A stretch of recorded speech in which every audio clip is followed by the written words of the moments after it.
Okay, all right, then take care. Love you. Take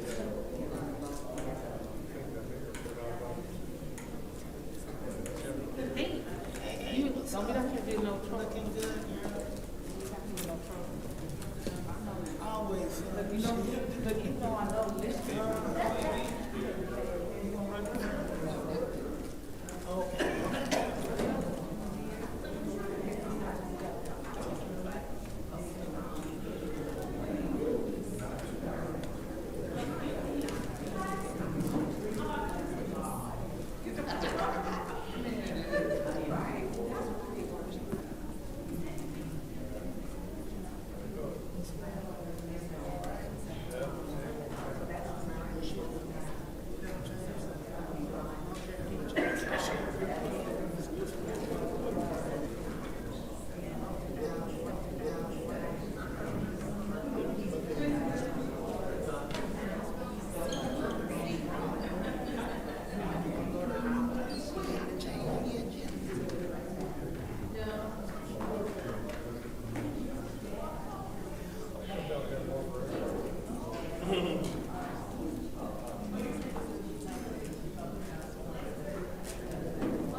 Madam Clerk, just for record's sake, now that we have quorum, if you would please do roll call again.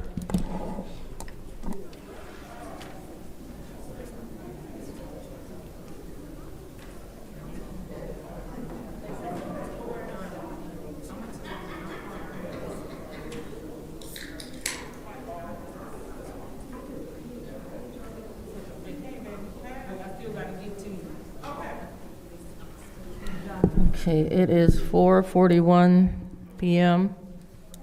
and we will redo the roll call. Mr. Alamin is not in. Dr. Lewis? Present. Ms. Johnson? Present. Ms. Priestley? Present. Ms. Winfrey Carter is not in. Ms. Burns is not in. Ms. Mashat? Present. We have 6 members present. We have present. 6. Oh. What'd you Madam say? Chair, Madam Clerk? I just want to point out that the city attorney has not arrived yet, just so you know. Oh, I think because everybody saw that 5 o'clock, and they act like we don't do this at 4:30 every week, but I think the 5 o'clock on the agenda threw them off. Well, the secretary is going to check on our office to see if Thank she's- you.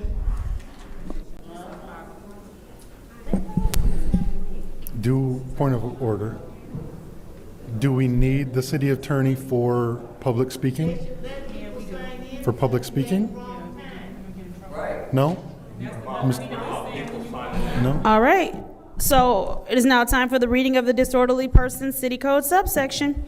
Any person that persists in disrupting this meeting will be in violation of Flint City Code Section 31-10, disorderly conduct, assault and battery, and disorderly persons, and will be subject to arrest for a misdemeanor. Any person who prevents the peaceful and orderly conduct of any meeting will be given one warning. If they persist in disrupting the meeting, that individual will be subject to arrest. Violators will be removed from the meeting. Are there any requests for agenda changes and/or additions? Madam Chair, Madam Clerk?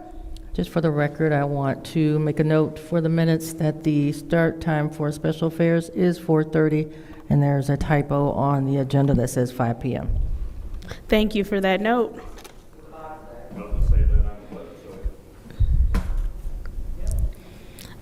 Are there any requests for changes or additions? Seeing as how there are none, we will move on to public comment. Members of the public who wish to address the city council. Madam Chair, I just for the, if this says 5 o'clock, did the notice Or this is the only thing on the website, right? No, the notice for the meetings says 4:30 for this date. This is a typo on the agenda. But the notice for the meetings for today says that special affairs starts at 4:30. Okay. Everybody good? We got it? Okay.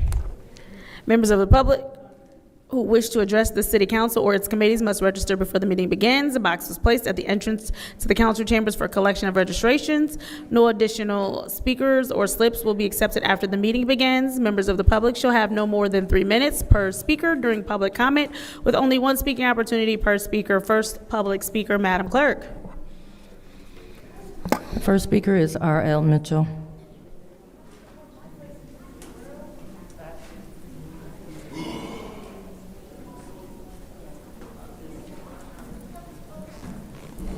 Hello, I'm R.L. Mitchell. For the record, Happy New Year, everybody in New York. Hey, New York, y'all down there, we Flintstones is on the porch, and it's plenty of room on the porch for you peoples to get on too, because we are getting our poisoning money. Everybody in Flint, $20,000 apiece. Got $14 million left at the stimulus money, and that's enough for everybody in, with 85,000 people in Flint, everybody can at least get $20,000. So New York, stay tuned and see how we and thanks to Eagles came and redeemed my house, 3512 Mildred Street, because my house used to be a club, and it was a waterfall running down there for 15 years, and I got the biggest water bill in Flint.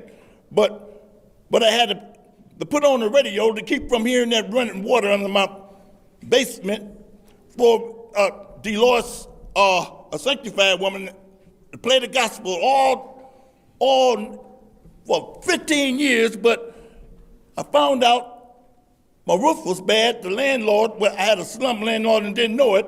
I got on my roof, and he told my payee to keep this, my father's my payee, keep the sun off my roof. And I called the inspector. The inspector said this house is condemned. But then they say it's got black mold in it too. Thanks to Eagle, it is right down the street from Burson Field House. Every time, it always try to keep me out from getting the money. But they say some of them getting it by, you got to have your cell phones and stuff and all that technology stuff, and they want somebody to fight and to kill the rest of them off or they won't get the money. Like, like we ain't like Donald Trump. He done to them dope boys, blast them out of the water, then got their president and put him in New York right in his front yard, the president and his wife, in Brooklyn, New York at that. Trump raised up in New York. All they got to do is go down in the subway, when they start shooting missiles over here like Bin Laden did, but he's still dealing with them old drive-by cotton picking, dope picking, tomato picking, or whatever. I can't say Star said Puerto Ricans and all that to make, but Shaq, she jumped up. Like I say, ISIS, who they think they is, call themselves jumping on me and just cause somebody going to church and stuffing up. Anyway, Happy New Year, you peoples, and we gonna get paid big time tonight. You'll see. Stay tuned, New York. Next public speaker, Madam Clerk. The next speaker is John Baker or Breaker. How you doing? My name is John Baker. I'm from the 7th Ward. Ms. Mouchant. I've been here for a year and a half. I was asked to come here for the Flint Art Project. We do the murals and everything. I cook for those artists. So in that time, I've noticed a lot of these grocery stores, namely Mr. B's, Fresh Market, all the grocery stores that are here, they're not having enough fresh food. I've actually made videos of all the food that was outdated. Literally the gas station Sunoco right next to this office, the gas station right there.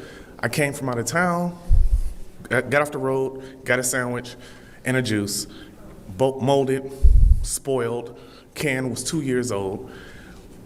I'm a chef. I'm Le Cordon Bleu. I was a valedictorian. Basic food practices is to have fresh, edible food. Doesn't have to be delicious. It just has to be edible. So that's what I'm complaining about. Like I said, I've only been here a year and a half, property owner. I'm on Avon, condos, there, and I'm here. I went to the mayor's office. I've gone to the health department. I've gone to the Department of Agriculture. I was at the news this morning, and I just wanted to bring it to your attention if you didn't know about this already. To me, it's new, but everyone that I hear and talk to here says this is something that's been going on. I was actually assaulted at one grocery store, Longhorn, because it's like 500,000 views on Facebook and Instagram of the incident where I went in and videoed the food. And as soon as I walked in this morning, I just walked in the store, the owner already had it ready, and they've instructed their cashiers and people to tell when I come in the store, because I'm going to complain. So, and I have everything on video from each store, Longhorn, all of them, Mr. B's, Hutchinson's, Fresh Market, all of it. So I don't think I need 3 minutes. I appreciate your time. Thank you, Ms. Michon. Thanks. Thank you. Next public speaker, Madam Clerk. The next speaker is Audrey Muhammad.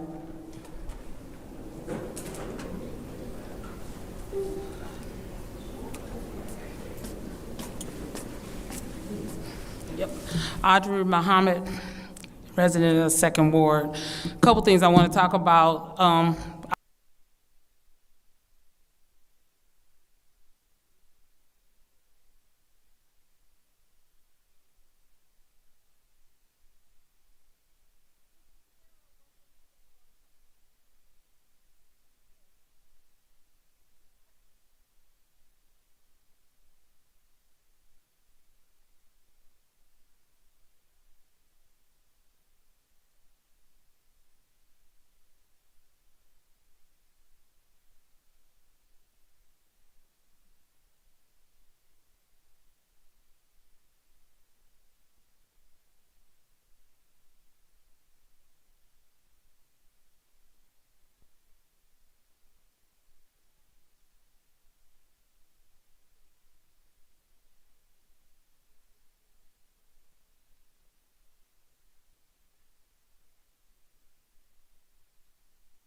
Have the ARPA money to keep bailing us out, we'd be under control by the state again, and I think it's coming to that.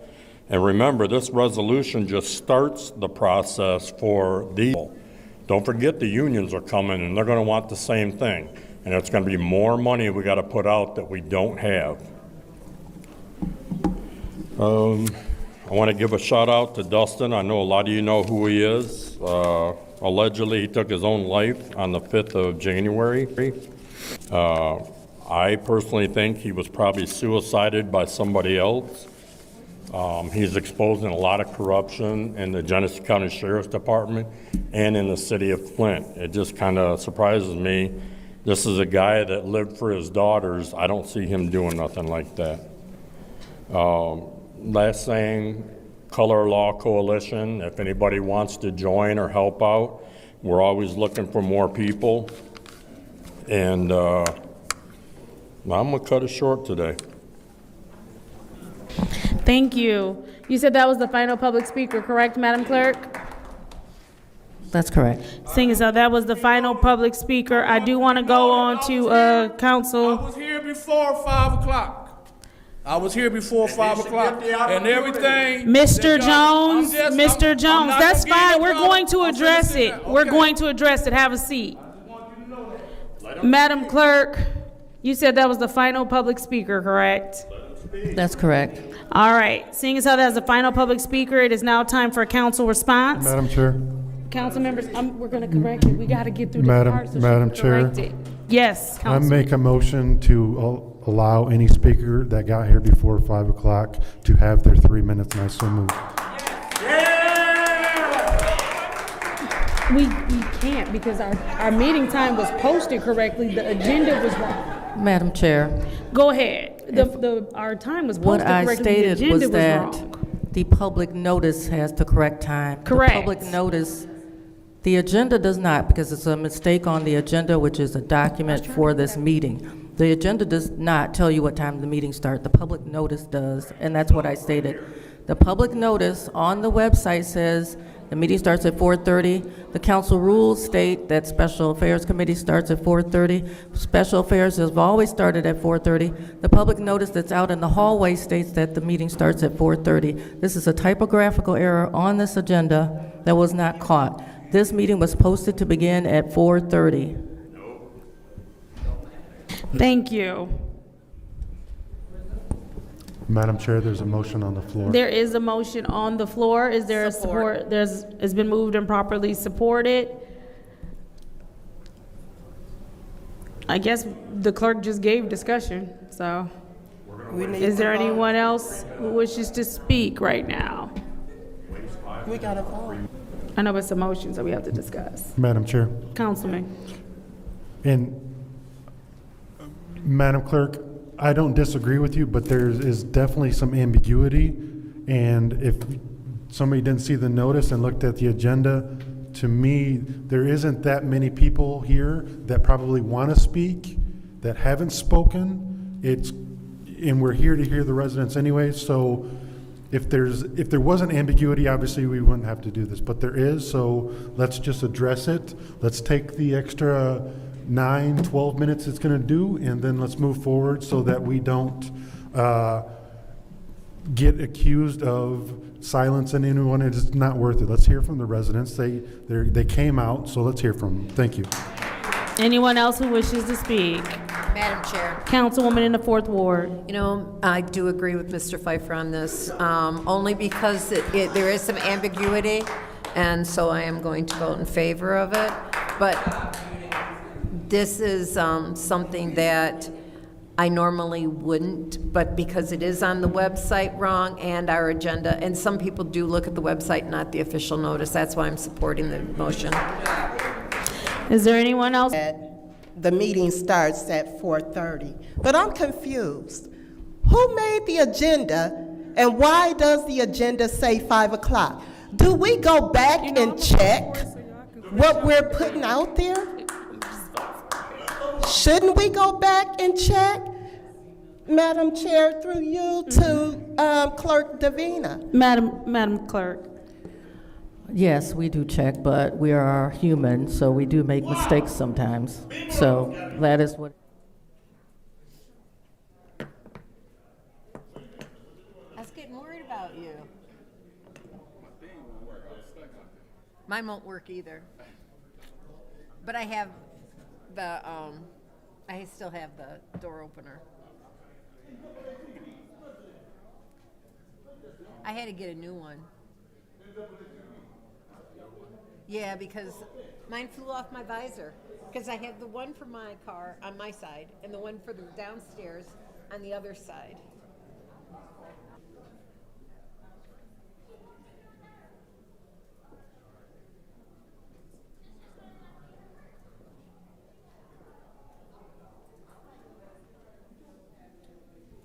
Will council members please take their seats so we can begin the meeting?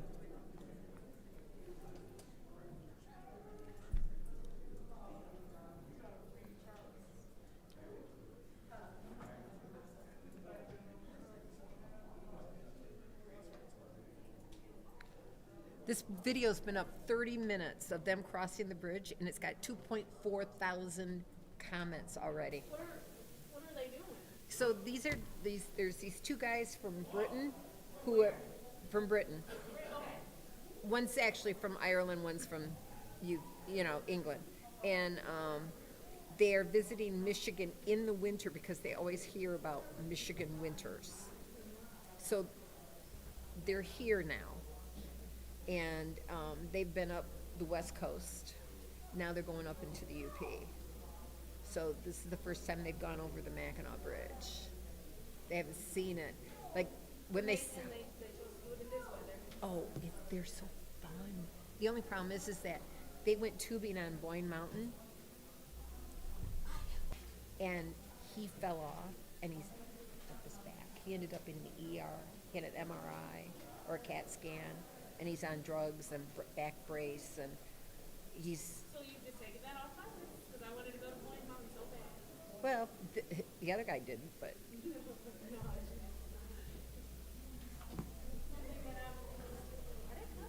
I don't know. I keep asking for them to get their butts up here. I know we're live. I know. Thank you.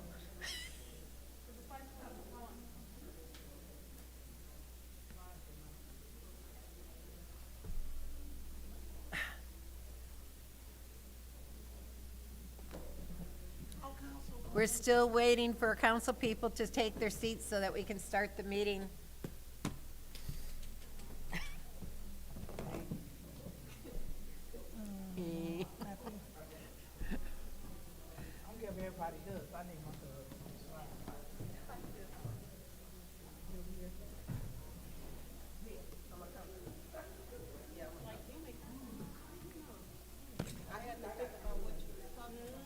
I kept saying, come sit down. I couldn't get her sitting down either. Yeah.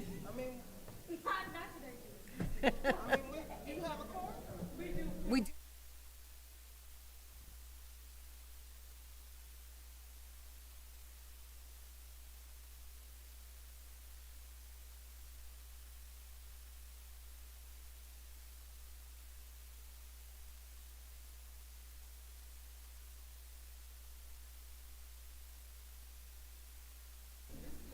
Here we go.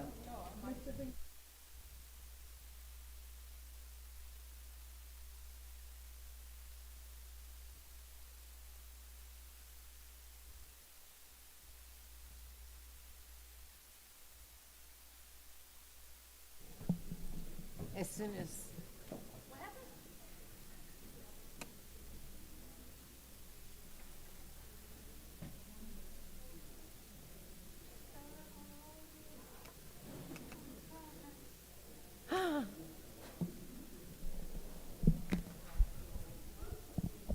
Madam Clerk, would you like to establish quorum with roll call? At 5:23.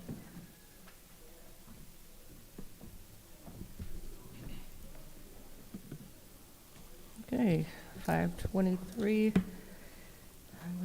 do the roll call. Mr. Alamin? Present.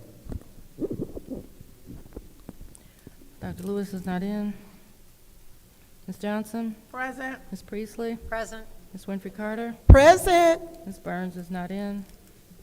Ms. Mashat? Mr. Pfeiffer is not in. Mr. Jarrett is not in. You have 5 members present. We have 5 members present. Are there any, reading of disorderly persons, City Code subsection. Any person that persists in disrupting this meeting will be in violation of Flint City Code Section 3110, disorderly conduct, assault and battery, and disorderly persons, and will be subject to arrest for misdemeanor. Any person who prevents the peaceful and orderly conduct of any meeting will be given 1 warning. If they persist in disrupting that meeting, that individual will be subject to arrest. Violators will be removed from the meetings. Are there any requests for agenda changes or additions? Any requests? Third time's charm. Any requests? Seeing none, it's now time for public comment. Members of the public who wish to address the City Council or its committees must register before the meeting begins. A box will be placed at the entrance to the council chambers for collection of registrations. No additional speakers or slips will be accepted after the meeting begins. Members of the public shall have no more than 3 minutes per speaker during public comment, with only 1 speaking opportunity per speaker.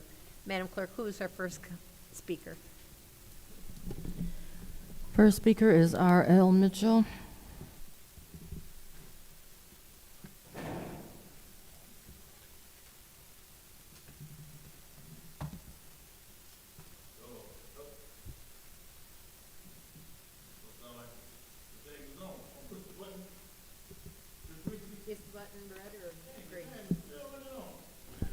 Hello. Now it's on. Hello. My name is Ariel Mitchell, and I wanted to address this situation about the last meeting we had, accountability. I called myself going to the accountability meeting to talk about them peoples in the first ward that never show up on when it's time to get their monies, and they didn't show up. Even the first ward council meeting didn't show up. I mean, the meeting was on the 2nd floor.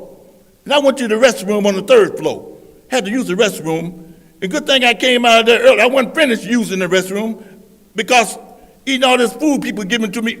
I came down on the 2nd floor. When I was going in, they was rushing to get out.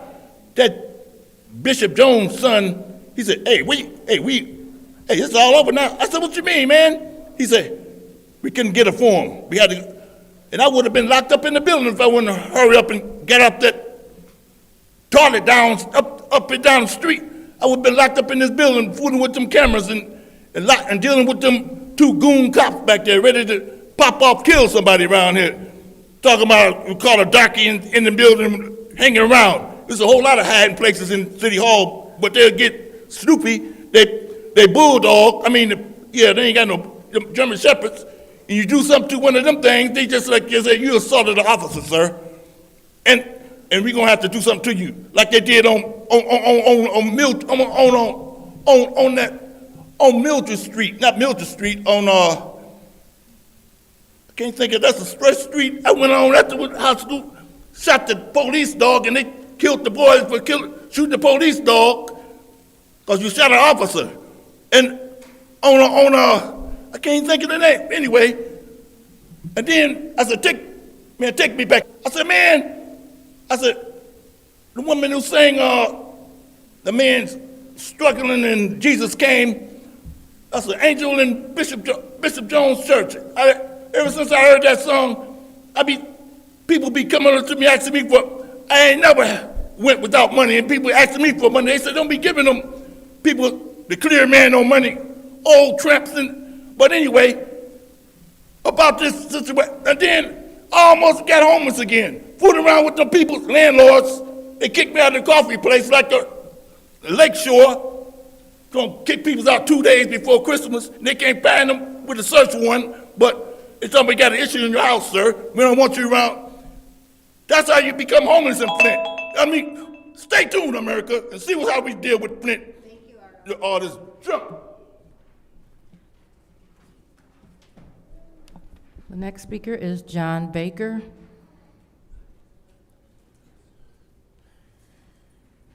Good evening. How you doing? I'm coming to follow up from last week where I was complaining about the quality of the food in the stores. Mrs. Johnson did go out to a few of the stores and saw a little change, which I appreciate. I know that the power that you have as city council people are limited. It's just that I was ignorant to the fact of what you can and can do. So now that I do know what your limits are, I would just ask that you continue to do as much as you can do. I've set a meeting up with the building city department. I have a meeting set up with Jack Hippie, who is planning and development. I have a meeting set up with MDARD to make these complaints because some of these grocery stores haven't been inspected since COVID. The first step is getting the building inspected because we can't have a health inspector come in until after that. That's what I'm told. Like I said, I'm still learning.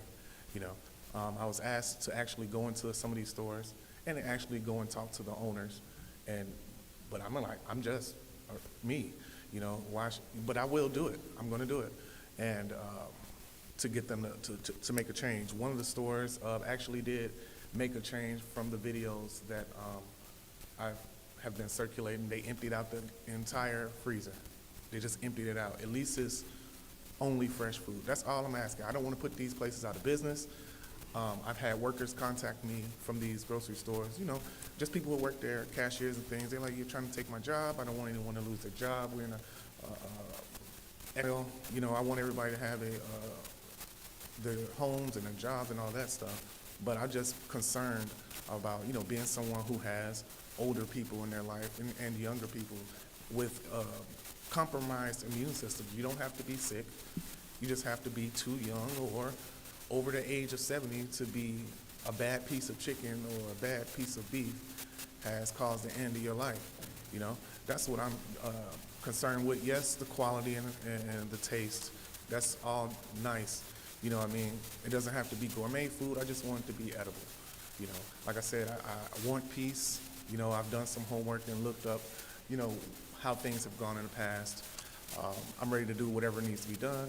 I'll accept any help, Ms. Johnson so far, but I'm probably going to be needing to work with all of you.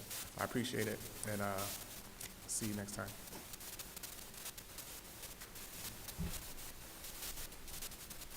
The next speaker is Michael Clack.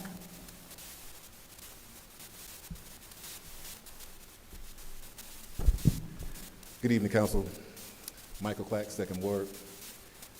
To be honest, I don't even like coming down here, and I want to be clear about that.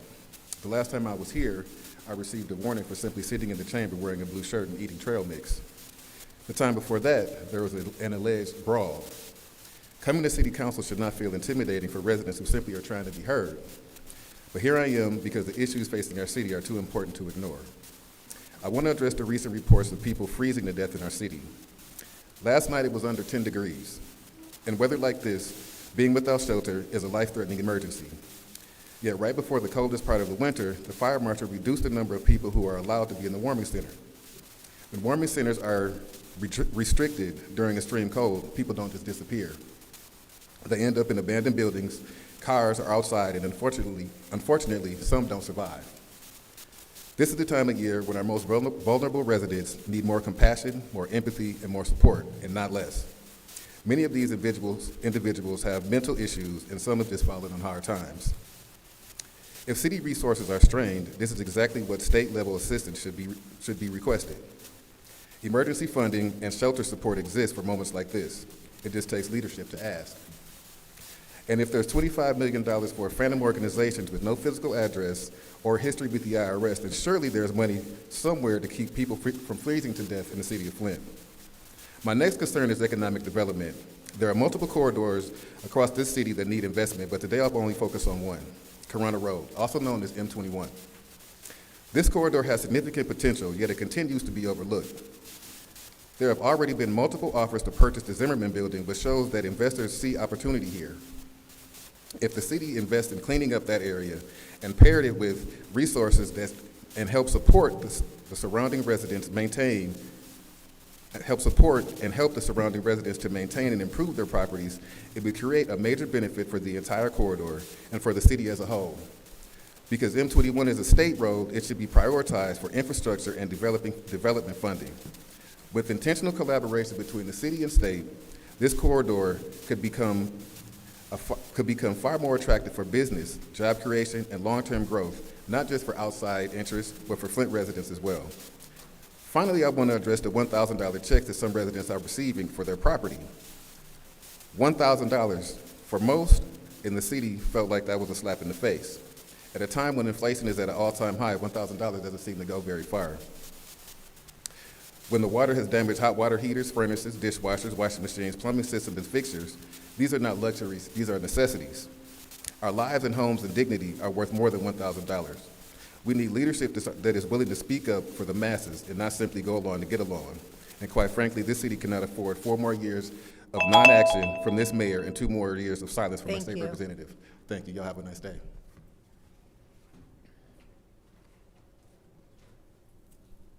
The next speaker is M. Young.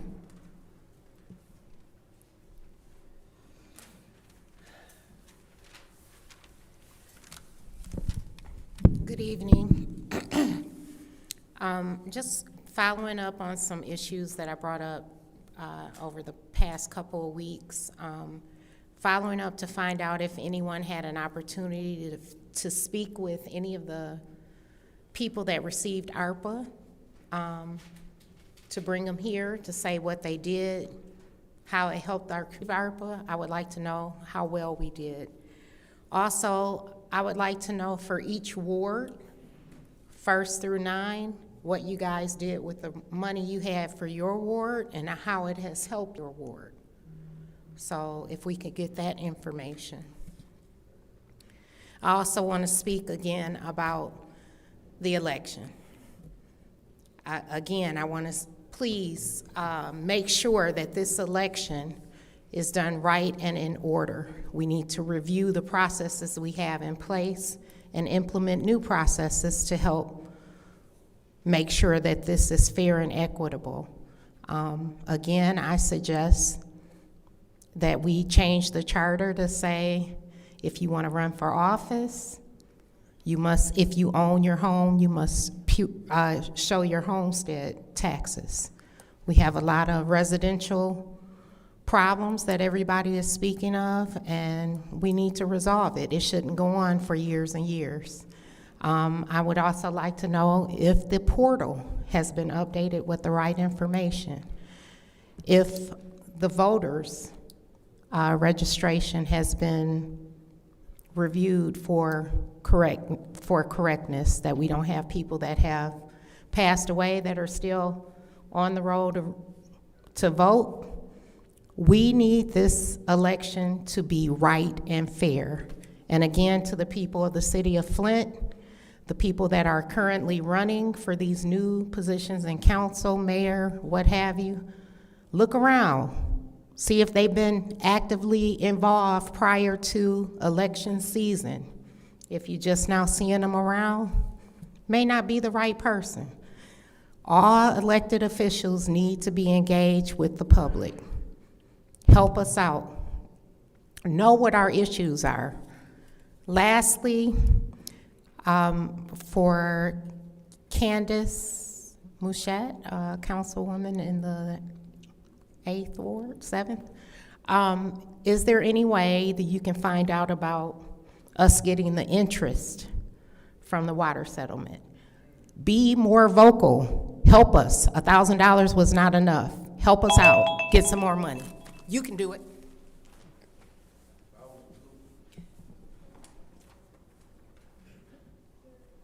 The next speaker is Rich Jones.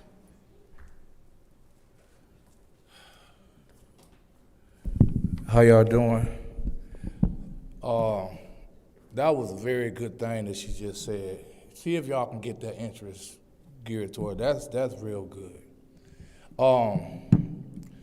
Another thing that's been bothering me I also want to give a salute to everybody in the city of Flint that has been aiding the homeless. There's a lot of efforts going out to give y'all a shout, much obliged for that. But let's just be real. We need to get a building, another building, and furnish it and be prepared next winter for this situation. We really do. Another thing that kind of been on my mind, because I just see a lot of people just doing stuff because they're running for office. And I ain't cool with it, but I understand it. But when this spring comes, let's do a 30-day clean before all of the personal and individual and all the trolling and TikTok and stuff came into play. And what that is, because right now, I just talked to LaShawn about boarding up a house. And first thing came from her mouth is it our house? Is it the land bank house? And that's a problem when it comes to a whole lot of dumps. The city say land bank on it, land bank say the city on it, and it just look a mess. But my solution is, for 30 days, whenever it is garbage day, whatever is on the curve, it get picked up. Because I remember when we had the softball games at Burston, we would go up there and we would clean up after everybody went home. And we would set the garbage bags on the curve. But guess what the garbage truck did on garbage day? Rolled by the garbage bags. And it did that at a lot of homes that are now grass and dirt in the city of Flint. And some of them places, like that house across the street from Bryan's school, looked horrible. It's no longer there. But I know y'all remember it was garbage from the curve all the way to the backyard. People just a dumping. So this year, maybe we can all work together. Get your cleanup crews, get it on the curb, work out something with the garbage company, maybe put your our blight department out to pick up some of the curb. But that's clean our city up this summer. And that's also be prepared to help the homeless next winter. Thank you. The final speaker for this meeting is Tanya Jones.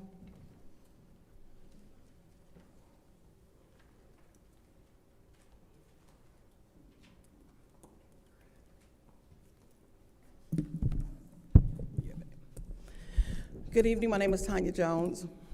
I be advocating for the opioid crisis and for homeless.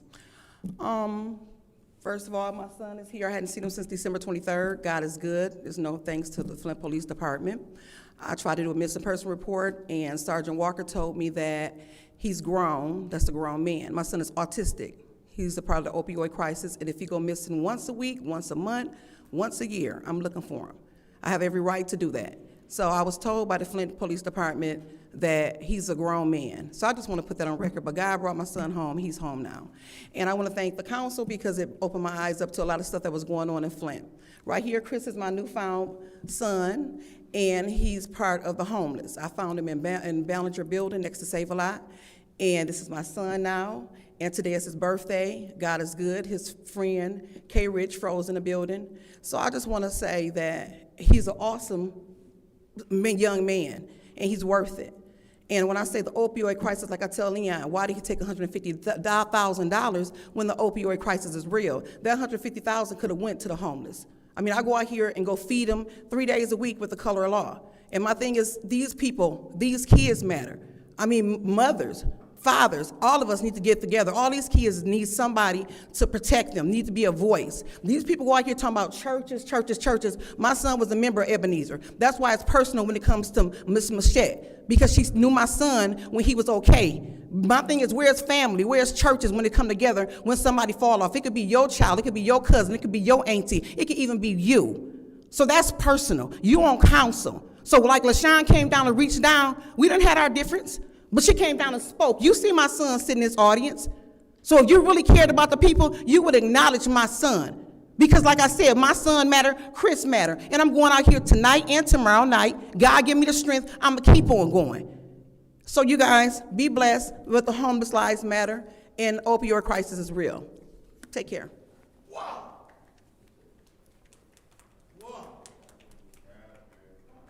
Thank you. It is now time for council response. Council members may respond once to all public speakers, only after all public speakers have spoken. An individual council member's response shall be limited to 2 minutes. Is there anyone who'd like to do council response? I'd like to speak. Go ahead. I already told Mr. Chris happy birthday. It's a blessing to turn another year old. And to Rich Jones, I was talking about the boards of who can purchase the boards, if it's the city or if it's the county. But I have been reaching out to different businesses in our areas. We have a major problem over there on Webster, the trailer park.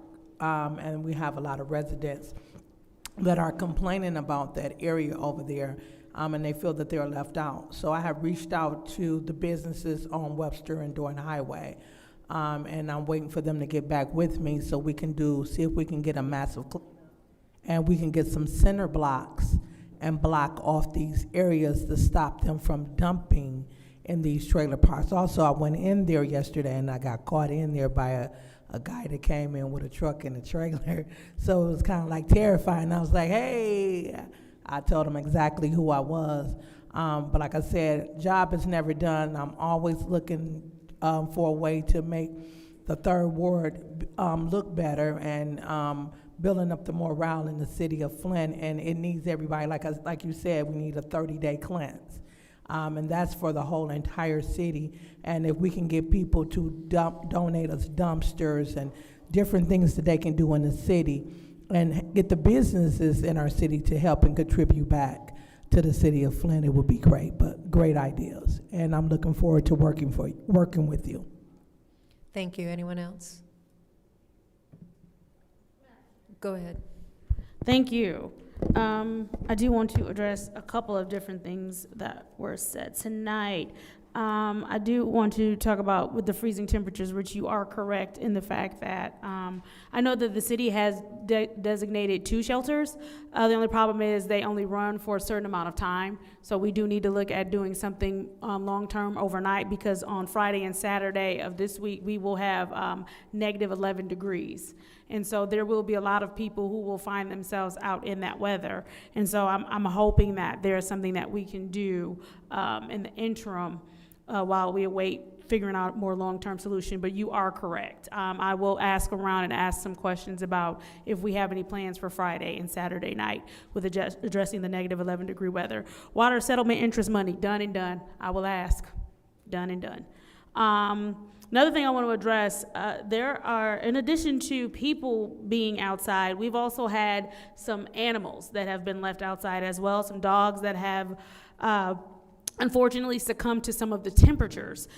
We do have several ordinances that address animal cruelty, animal shelter, and what should be done. I do want to remind owners that we do have ordinances in place about dog cruelty. If you do see a dog that is not being properly cared for, if you see a dog that is being neglected and left out in cold temperatures, you can call the Flint police and they will take it from there, because they can be prosecuted by the city for keeping dogs in inhumane conditions. I do also want to reply to the question about our ARPA money, and if we have people willing to come in. I do, and they are, and they will. I just have to get them scheduled, but they are going to come in and talk about some of the things that they have done with the ARPA money. I only have 8 seconds left, so I'll yield. Thank you. Anyone else? Go ahead. Yes, Madam Chair. Go ahead. First, I would like to thank all of the residents for being here, and those of you who have come forth to the podium to talk about your issues and or concerns. I did want to speak on the property portal. Michelle brought that up. As far as, and Madam Chair, through you to Clerk Davina. Clerk Davina, who is responsible for updating that property portal? Because I did go on, I'm on it all the time, but I noticed who's responsible for going out, taking the pictures of the homes and making sure that it's updated? It's my understanding it's a function of the land bank, the county land bank. It's not a clerk function, I will say that. Okay. And that's the property portal, not when you go to the city of Flint property search, that's city business, but that's property portal. It is not a function of my office or anything like that. I believe it's the county. The City of Flint property portal? Correct. Okay. I know at one point, and I'm thinking at one point, didn't the development department, were they responsible for updating and going out and taking the pictures? So you can do a property search through the City of Flint website. That's different than that property portal. I'm talking about the property portal, the Flint So I think property it's portal. changed hands That's the land bank. several Okay. times, but, yeah, so I Thank don't you. know for sure. Thank you, that's your time. Anyone else? Anyone else? I'll take a few minutes here. I'm trying to I did make some notes in regards to the grocery stores and cleanliness. I think that if you see something, you need to say something and contact the health department, the Genesee County. They're the ones that have the sanitation requirements. Mr. Clack, in regards to economic development, I'm sitting there and I'm reading all these economic development that is happening in Burton, right around the corner from me, and nothing's happening here. My question is why? Why are they doing it in Burton and not here? And I want to see that change, and that's just going to take time. I sit on the city's economic development board, and we get very little information. We get very little inquiries on that.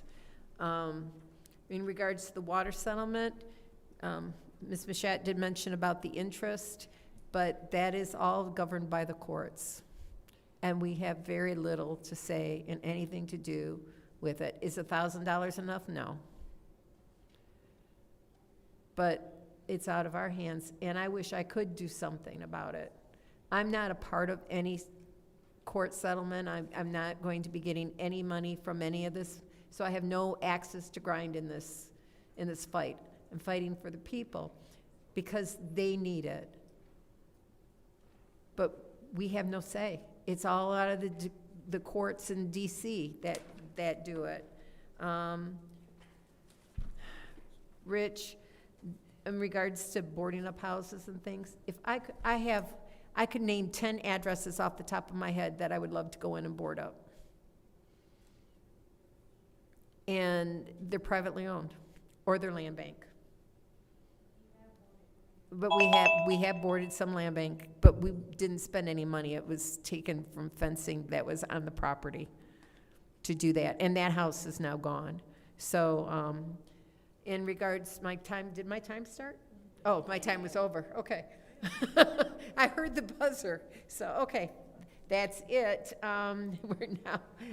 We're now on to the consent agenda. I'll entertain a motion to approve the consent agenda. Is there support? It's been moved by the councilwoman in 7th Ward, supported by the councilman in the 1st Ward. Are there any separations? Any separations? Madam Chair, Yes, go ahead. I'd like to separate all three. All three? Okay, we have a full and complete separation. Okay, so our first resolution is 260024, NYE Uniform Company, uniforms for the Flint Police Department. I'll entertain a motion. Madam Chair. Yes. I make a motion that we send to council, resolution 260024 to council. Is there support? There's been made by the councilwoman in the 7th Ward, supported by the councilman in the 1st Ward, to send to council. Is there any discussion? Madam Chair, Go ahead. through you to those that can speak to this resolution. Is there anyone who can speak to this resolution? Okay. Go ahead and ask your question as she's coming on down. I'll let her identify herself. I don't Okay. know her. I only have, I shouldn't take five whole minutes. Good evening. Could you, Just so you know, my name's Angela Ammerman. I'm the Finance and Accounting Supervisor. okay. Thank you, Miss Angela. In looking at the resolution, it appears that there is like a 50% increase between what was done in '24 and then in '25. How many, has there been an increase in actual FTE? Or are we just replacing? So for FTV, you mean the full-time officers? Yeah, the officer count. We have been recruiting, so I don't know the exact number that they've brought in, but part of it is the new recruits. So where the other one, some of the money is to replace some of the other officers' uniforms, but a lot of it has to do with the new recruits. Yeah, that's what I read, that it was both replacement and new officers. Yeah. So I'm trying to get a feel for, have we been successful? Because that's been a point of conversation, the actual recruitment efforts with the police department, because I'm understanding this is just for the police department, correct? Correct. Okay. So he's over the actual recruiting of the officers, but I don't know the numbers. Okay. Like how many they've. Is the cost the same for a new officer as it is for a replacement? Yes. So how many, are we replacing complete uniforms or just tops, bottoms? How is It that? could be either. It could be one officer might just need some new tops, or they could need bottoms. It's like they do keep them, like if somebody leaves, they keep the other uniforms. But, so we could have a surplus of one size, but need another size, just whoever's recruited. Or, because they could be also full-time officers, not the ones that are in the academy. Like we have been bringing in some of those officers. I know we've gone through the bid process and it was awarded to the lowest bid. Do you have a feel for the cost per item? What does it cost to provide a uniform, a top and a bottom for an officer? So that doesn't just include the uniforms, like it also is like their belts and their holsters and other things too. So it's between $5,500 and $7,500. Per officer? Yeah, for new recruits, like anybody that's new coming in. And it kind of just depends on what they're going to be, like tactical gear is a little bit more expensive than like a regular uniform, because they would need that on top of their blues. So it's possible this $100,000 could only impact 15 to 20 officers? It could, but it usually gets spread out much farther than that. Okay. Yeah. Okay. And all right. I think that's all I have for now. Thank you. Thank you. I yield. Anyone else? Anyone else in the first round? Anyone else? Anybody in the second round? Okay. This is the vote to send 260024 to council. Thank you. Mr. Alamin? Yes. Dr. Lewis is not in. Ms. Johnson? Yes. Ms. Priestley? Yes. Ms. Winfrey Carter? Yes. Ms. Barnes is not in. Ms. Mashat? Yes. Mr. Pfeiffer is not in. Mr. Jarrett? Yes. Vote is 6 yes, 0 no. The vote is 6 yes, 0 no. That will be sent to council. Our next resolution is 260025, contract with Michigan State University for the Flint Recast Program Evaluation. I'll entertain a motion. Madam Chair, Yes, ma'am. I make a motion that we send resolution 260025 to council. There's a motion on the floor to send resolution 260025. Is there a second? It's been seconded by our councilman in the first ward. Is there any discussion? Go ahead. To those that are here that could speak to this particular resolution? Come on up.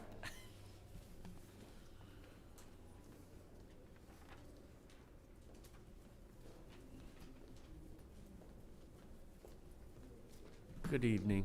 Good evening. Could you introduce yourself? I am Michelle Scott. I am the Community Liaison and Program Coordinator for Recast and CVI. Thank you. We,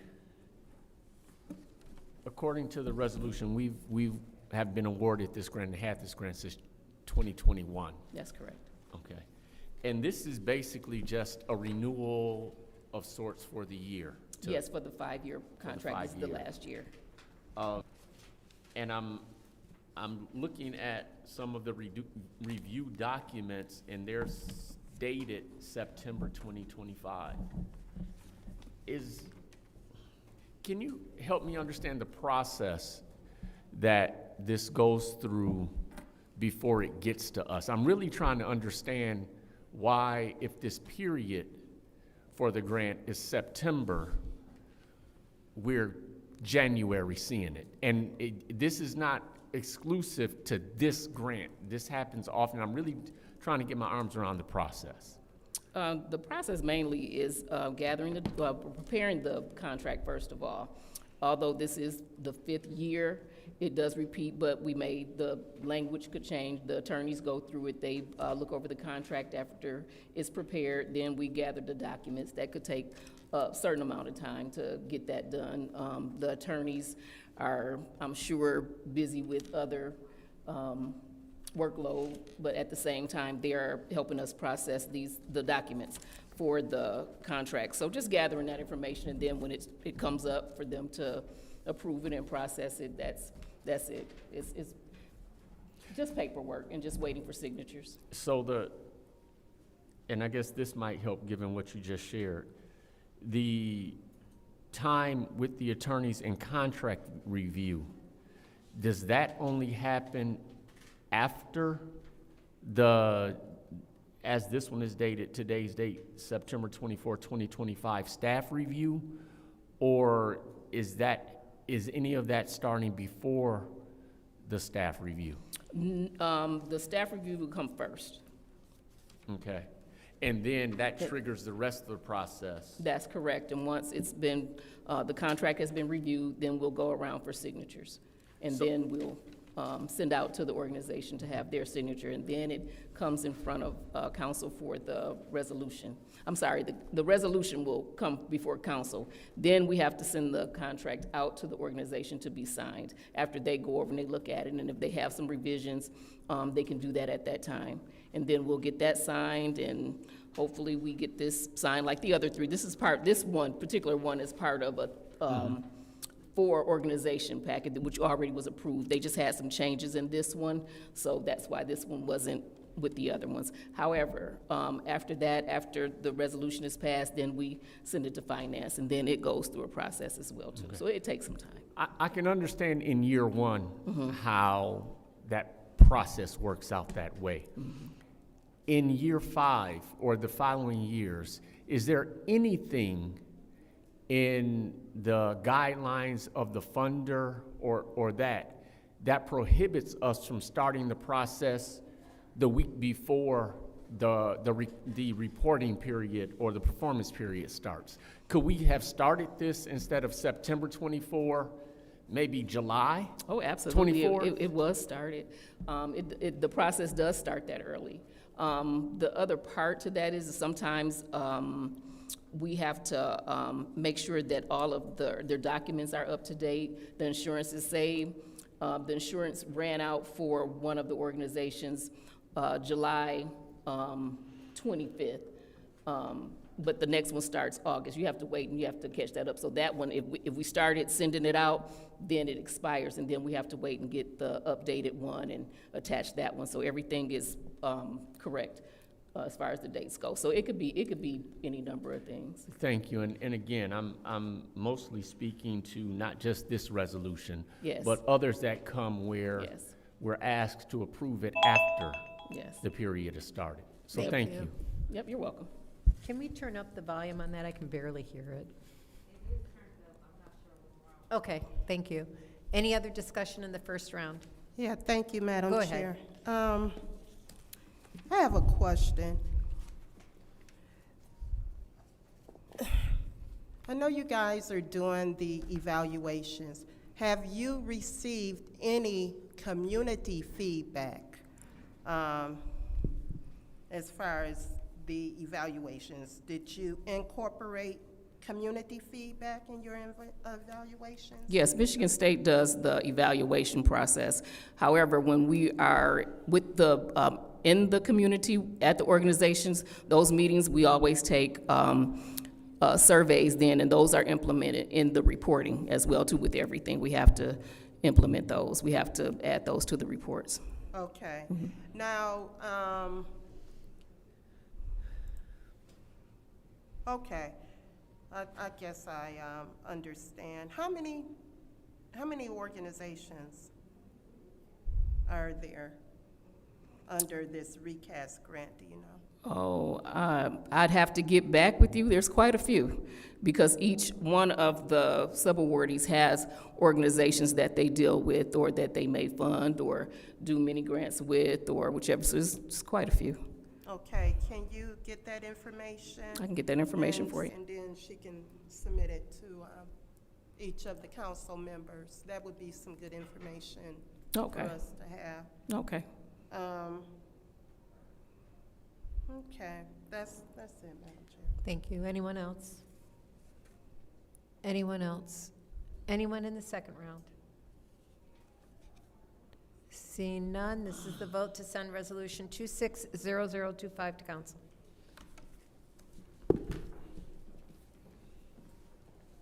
Dr. Lewis is absent. Ms. Johnson? Yes. Ms. Priestley? Yes. Ms. Winfrey Carter? Yes. Ms. Burns is absent. Ms. Mashat? Mr. Pfeiffer is absent. Mr. Jarrett? Yes. Mr. Alamin? Yes. Vote is 6 yes, 0 no. The vote is 6 yes, 0 no. That will be sent to council. Our last resolution is 260027. Exlim Dewatering Solutions, Inc., Link Detection Survey Program, Water Service Center. I'll entertain a motion. Madam Chair, Yes, ma'am. I'd like to make a motion that we send resolution 260027 to council.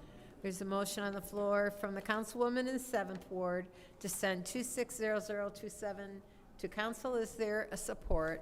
It's supported by the councilman in the 1st Ward. Is there any discussion? Madam Chair, Go ahead.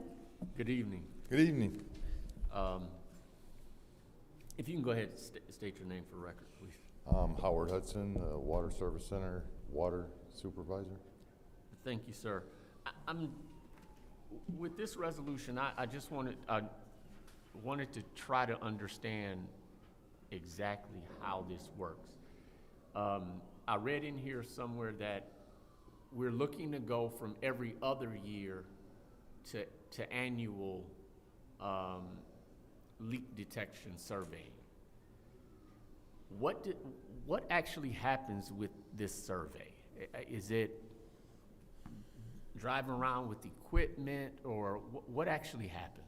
Okay, what they do is they have what we call collators, and they place them on valves throughout the city.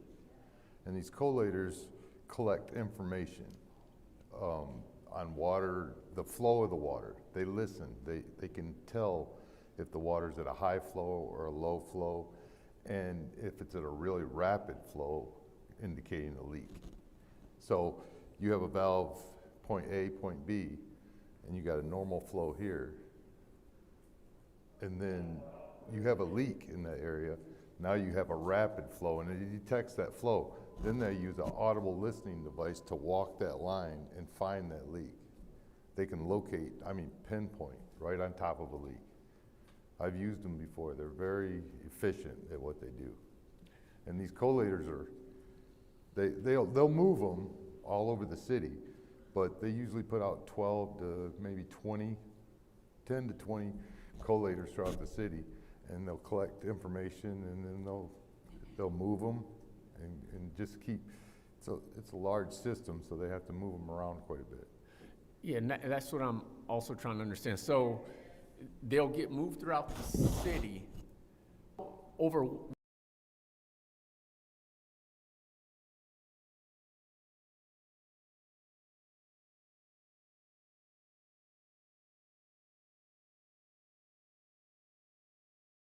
what type of period of time is the data collected, and how often they'll go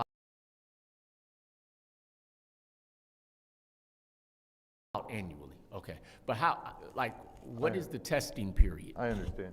So it's typically a 7 to 10 day increases, and then it'll go back to decreasing. So then they'll extend the period of time so it stays out longer.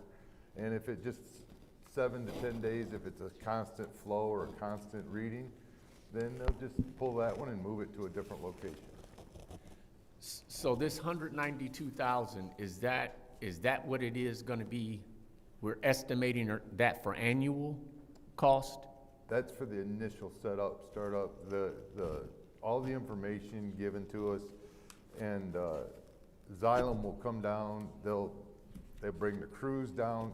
We don't have to support them in any way, shape, or form for the leak detection. I don't know if And that is for 1 year.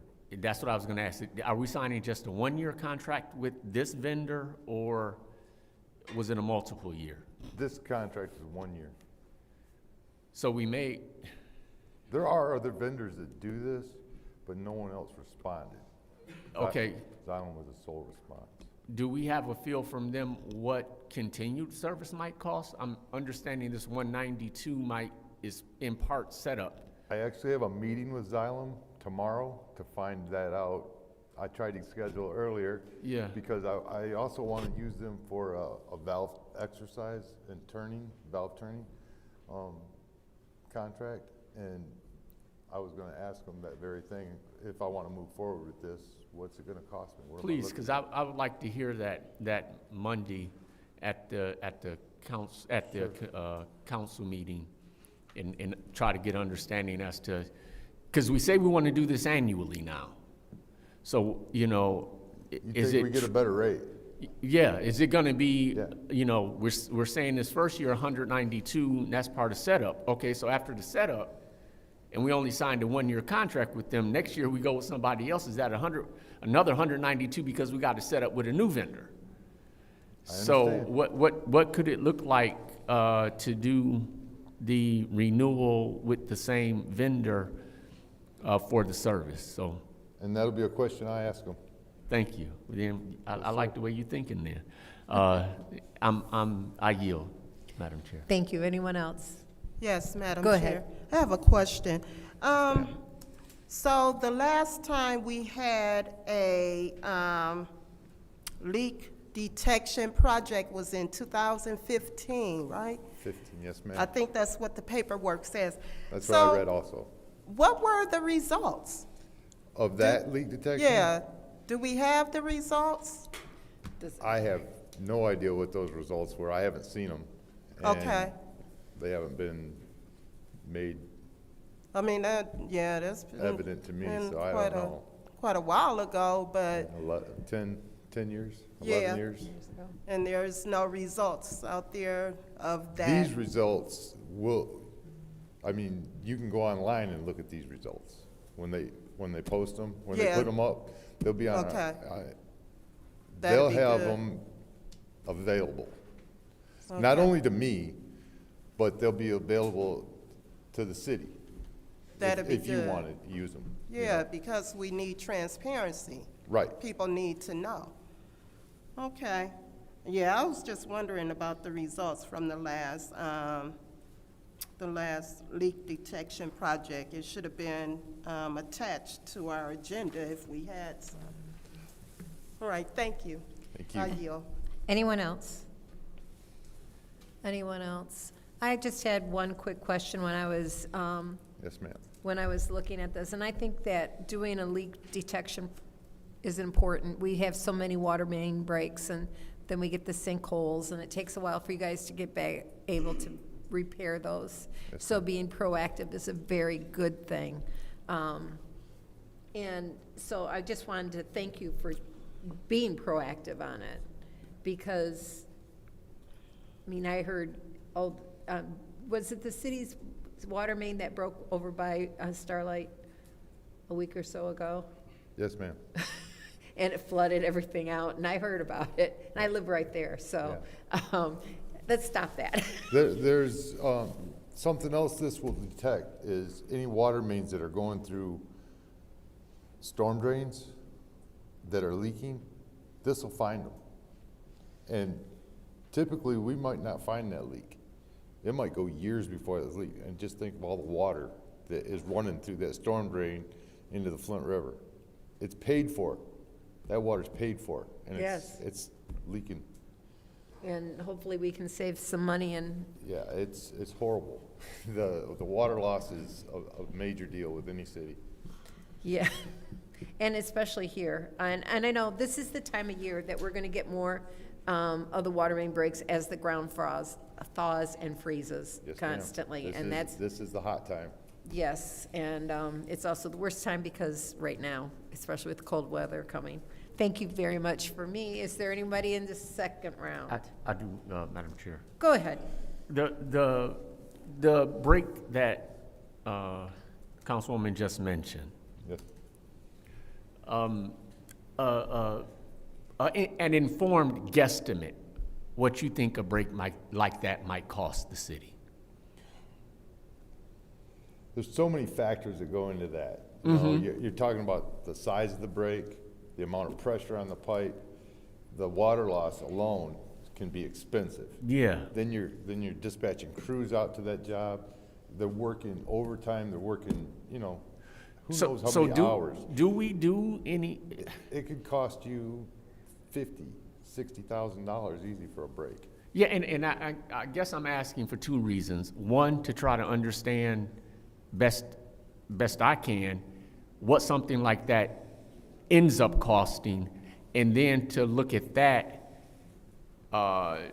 in relation to the 192 that we're looking to invest as not necessarily insurance, but assurance that could provide for us information to help to prevent the break, is what I'm hopeful that it's able to do. That's what it's intended to do. Okay, so again, if I could, and I would assume that somewhere along the line, you know, when these breaks come, when they've come, we've been able or made it a point to try to assess, what does this thing cost us? Well, you know, I've currently, within the last 10 days, I've been working on a water loss chart. So I can try to get my foremen to give me an idea of how big that break was. Was it a hole? Was it a crack? What was the pressure at the time? Did you call the water plant and get a pressure reading so I know about how to estimate how much water we lost through the system at that time? Mm-hmm. And I'm gonna start asking, I haven't asked yet, but I wanna start asking, what hours did you put in on that? You know, how many hours were actual out there on the job?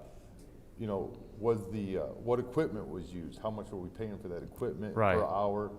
And what inconveniences did the citizens suffer? Did we have to close a road down? Did we have to close a lane down? Did we have to close anything down? Yeah.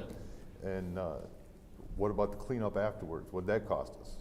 And I would think that we would want to know, you know, and be able to say what these things cost. Again, and I'm not trying to give you a job to do. No, necessarily, but that's something that's serious, and it's important, not only to you, but to me too. Mm-hmm. So I like to know where our money's going. Thank you. You know, I could get something together on that leak, and I could give you an estimate on the price that we spent. That'd be wonderful. I'd like to say thank you. Thank you. Is there any other discussion in the second round? Thank you very much. Thank you. This is the vote to send Resolution 260027 to council. Ms. Johnson? Yes. Ms. Priestley? Yes. Ms. Winfrey Carter? Yes. Ms. Burns is absent. Ms. Mashat? Yes. Mr. Pfeiffer is absent. Mr. Jarrett? Yes. Mr. Alamin? Yes. Dr. Lewis is absent. The vote is 6 yes, 0 no. The vote is 6 yes, 0 no. That will be sent to council. Okay, our next item of business is a special order discussion item on the future of water rates as requested by myself for a 15-minute presentation or discussion. So the reason why I asked for this is because we did put some ARPA money into the water fund last year, and the water fund doesn't seem to be getting healthy. That was just a stopgap measure. And we all know that we don't want to raise water rates, but we are tied into a 30-year contract with GLEWA. And during that time with GLEWA, our water rates have been, what we're being charged has been increased. And yet, KWA, of which we are a stakeholder and an owner of that system, the rates have not increased. They have actually gone down a little bit since it began. So I wanted to have a discussion with where we stand on it, where the fund stands, what's the future look like, how much do we have outstanding in receivables, and how are we doing? And so I'm going to ask Amanda, can you come up? I hope I gave you enough time. I'm sorry, I was ill the last week and I wasn't able to get my thoughts organized.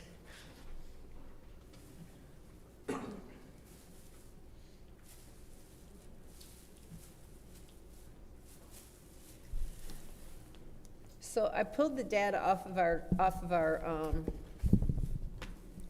our financial statements from 2024 as to how much our receivables are. Do you know, did I ask you for that information, how much is owed to the water fund right now?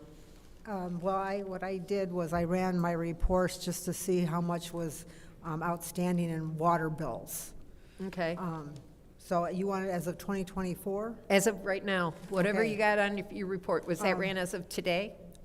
This is as of December That 31st of works. 25. Altogether, I mean, for active accounts, there's 23 million plus owing. And for inactive accounts, there's 10 million plus owing. So of those 10 million, how many are in collection? Those are the ones that are here. In April and in October of this year, of 2025, we sent accounts to collections. I did not get a chance to run that report, but it was over, I want to say 7 million that was sent to collection. And we've got 10 million inactive accounts. $10 million owed. inactive, 10 million yes. inactive that is owed to the city. Correct. So in the meantime, the city is having to cover that debt. Because we have to pay this for the water itself, we have to pay for our staff, we have to pay for chemicals, we have to pay for the water treatment plant, all of that. So I want to open it up for people to ask any questions, because we do have to, this is something, as we all know, it's getting to be budget time, and this is going to be part of the master fee schedule, and let's start the discussion now, rather than at the end, in June, in late May, trying to get the budget passed. We have to address it, because it's hard decisions. Madam Chair, Go ahead. I'm just trying to understand with this line of questioning, where exactly are you trying to go? I'm trying to find solutions so that we don't have to raise water rates. Okay, as long as we're clear on the vote My for. big thing is can we break the contract is my big question, but that is not for this day. The eyes get big. some things between you and your attorneys. I'm just, Right. I do think that, first of all, thank you for this discussion item, because we absolutely do need to have that discussion. Is there any way that we can get something via email that tells us where we are right now on this day, and how it's trending if we stay where we are? Okay. Finance is currently working on a cash analysis statement. Okay. And that's something that they are just starting to work on as we're doing our audit. And then once they get that information gathered, then that's when they will present that to the mayor to see if there's what we need to do with the rates. So, Mr. Moore, could you send that to us as well, or would the mayor have to send that to us? I mean, we can request. We can request it from the mayor. The process I normally follow is I prepare it, I provide the information to the city administrator, and then if he blesses it, I send that on to the city council. Okay. So in your cash analysis statement, what goes into that? I look at all the anticipated revenue for the current rate structure, compare that to the expenses and the capital improvements that we're planning to do during the year. And we try to estimate what our cash position will be during the year, and particularly at the end of the year. If we are worried about the cash position at the end of the year, then we will have a conversation with the mayor and the city administrator to determine what goal they'd like to have, whether it be to revisit the capital improvements, whether it be to revisit the rate, whether it be, whatever options, all options are on the table at that point. And we haven't got to that point. We just started to work on the cash flow. So with our capital improvements that you're discussing, I believe there were some loans or grants or something that we have for some capital improvements, correct? Most of the loans that you're thinking about are with the wastewater side of things. Okay. And we do have some significant grants on that. So what would be some capital improvements on this side of things that we have to take a look at? Right. No, so what would be some capital improvements on this side that we have to take a look at? We try to replace water mains. We try to replace a lot of the valves, and, a lot of the infrastructure. We have to review the needs for the plant. We have to maintain a 20-year outlook on the capital needs of the plant, and we try to balance that out so that no one year is hit too hard, so that we can have a more even expense and repair of the capital needs. And historically, and this might be more of a question for Amanda, but historically, have we received grants or any type of loan or anything to make capital improvements? For this side, so for like water mains. Yes, we've received some significant grants a few years back. I mean, there were millions of dollars worth of grants that we received. So we have made some significant improvements in the infrastructure over the years. It's just that with a water system, you always have to look at the status of everything, and you have to make a plan to replace something every year. Are those same grants that we received in the past, are those grants available now, or how would that process work? That's not my area of expertise. I'm not sure I can answer that question. Is Amanda able to answer that question? I don't think so. That's not her area of expertise either. No. Is there anyone here that is able to answer that question about grants? And if there are any that would be possible? I'm looking back there, and I don't think so. No. Okay, so is that something that we can get an answer to as well? I just want us to exhaust all possibilities, because what we're looking at here, we've done some measures, right, that we have not had to pass on any of the rising costs to residents. I would like to keep it that way. I think when we talk in terms of, and again, Councilwoman Priestley is 100% correct that we do not have anything to do with the settlement. However, we can make a request for the interest money. I think that one of the things that we would request that we would do with said interest money is obviously put it into the water fund. I think that if I had my way, there would have been a lot of people not involved in certain ways, and settlements would have gone as they should have gone for residents, and then also people would not be paying water bills. And since obviously that's not what happened, I do want to ensure that we are in a place where, if at the very least, we can ensure that they are not paying higher rates. Because one of the things we know historically is that our water rates were illegally tripled at one point. Yes. And so we are here now. And this council is going to do everything that we can do. I'm going to speak for myself. I am going to do everything that I can do to not raise water rates. That will not I think be it's an fair to easy say that's thing. the mayor's position as well. He doesn't want to raise water rates. All right. I will yield the floor because I'm sure my colleagues have some questions. Councilwoman Priestley, I do want to thank you again because this is a timely discussion. We do look forward to the information that you will provide for us, or the administration will provide for us regarding the rates. Thank you. Yep. And anyone else? Madam Chair. Yep, go ahead. Through the speakers. Could you guys tell us what trends in population growth or decline could impact water demand and pricing in the future? I'm sorry. What trends in population growth? The population has been trending down. Okay, and so how would that impact And that price? The water system is very capital intensive, so if the population goes down, that means the cost per person tends to rise when you do that, or when that happens. Do you kind of have an idea of what the numbers are looking like on the decline? Because I know, I think it was last year we got something, and it was something reported that the population was growing. Last numbers I saw for population were, they're about the same as the last estimate. I think the population for the city is around 80,000 people. Around about 80,000? Right. Okay, and then my other question is, how does inflation changes in the cost of infrastructure development affects future water rates and so forth? That's something we've had to face every year. Our water source, Glewa, if they have a plan to replace a lot of their infrastructure every year, and their plan is to have about a 3% rate increase every year. That'll be passed on to us and all the other users.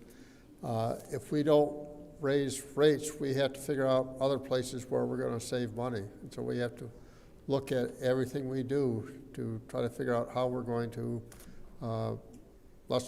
reduce the cost for that.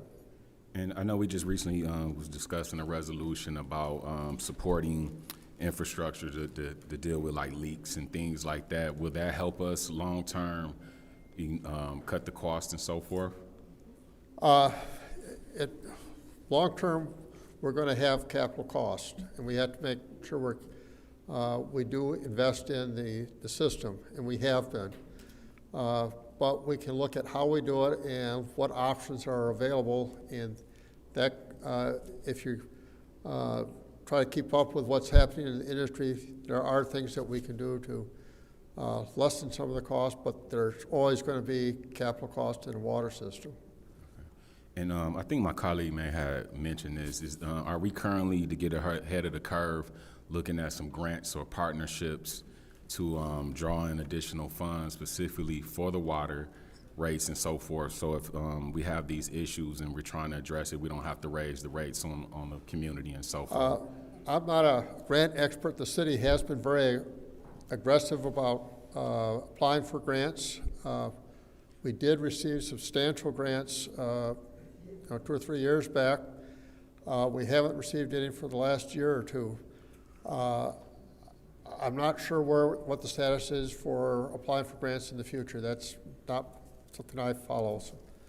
Okay, and then my last question is are you guys looking at like new technology and ways we could use some things to improve our infrastructure that will keep this down and we don't have to keep revisiting this type of I think you'll find that our staff is constantly getting trained, and the goal for that is to find new and better ways to do things. Whether that, you're not going to eliminate the need, but you can find better ways, and more efficient ways to do things. All right, thank you. I yield. Ms. Winfrey Carter, would you Thank like to you. add more time? Yes, I would. Madam Chair, I would like to make a motion that we add, you need 15 more minutes to this discussion. There's a motion on the floor from the councilwoman in the 5th Ward, supported by the councilwoman in the 7th Ward, to add an additional 15 minutes to this discussion. Roll call.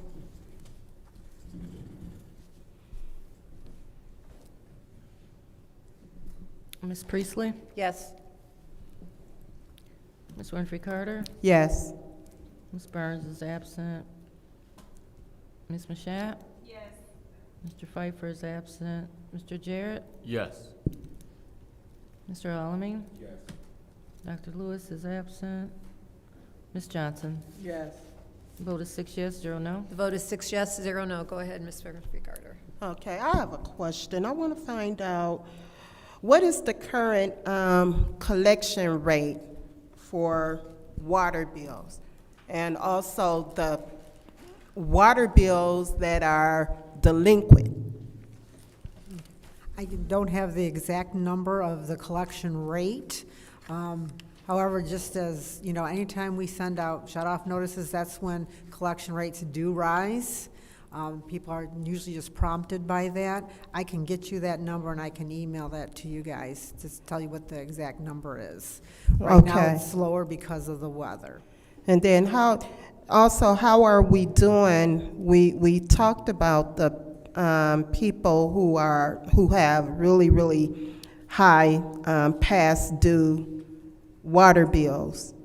Right. And then- How are we collecting that? And like I are we said, being successful? We are trying to get to them. A lot of the ones that have the higher rate, like the one that was emailed to me, it's because there's problems with the curb boxes that need to be reset. So they're trying to work on it. I was talking to Dan about that when we were back there about that, so we can get, you know, more crews working on those kinds of accounts, because we had an account today that I don't know why we didn't get them turned off, why they got skipped, but they did, and so we're going after, make sure that we get to those. Because we have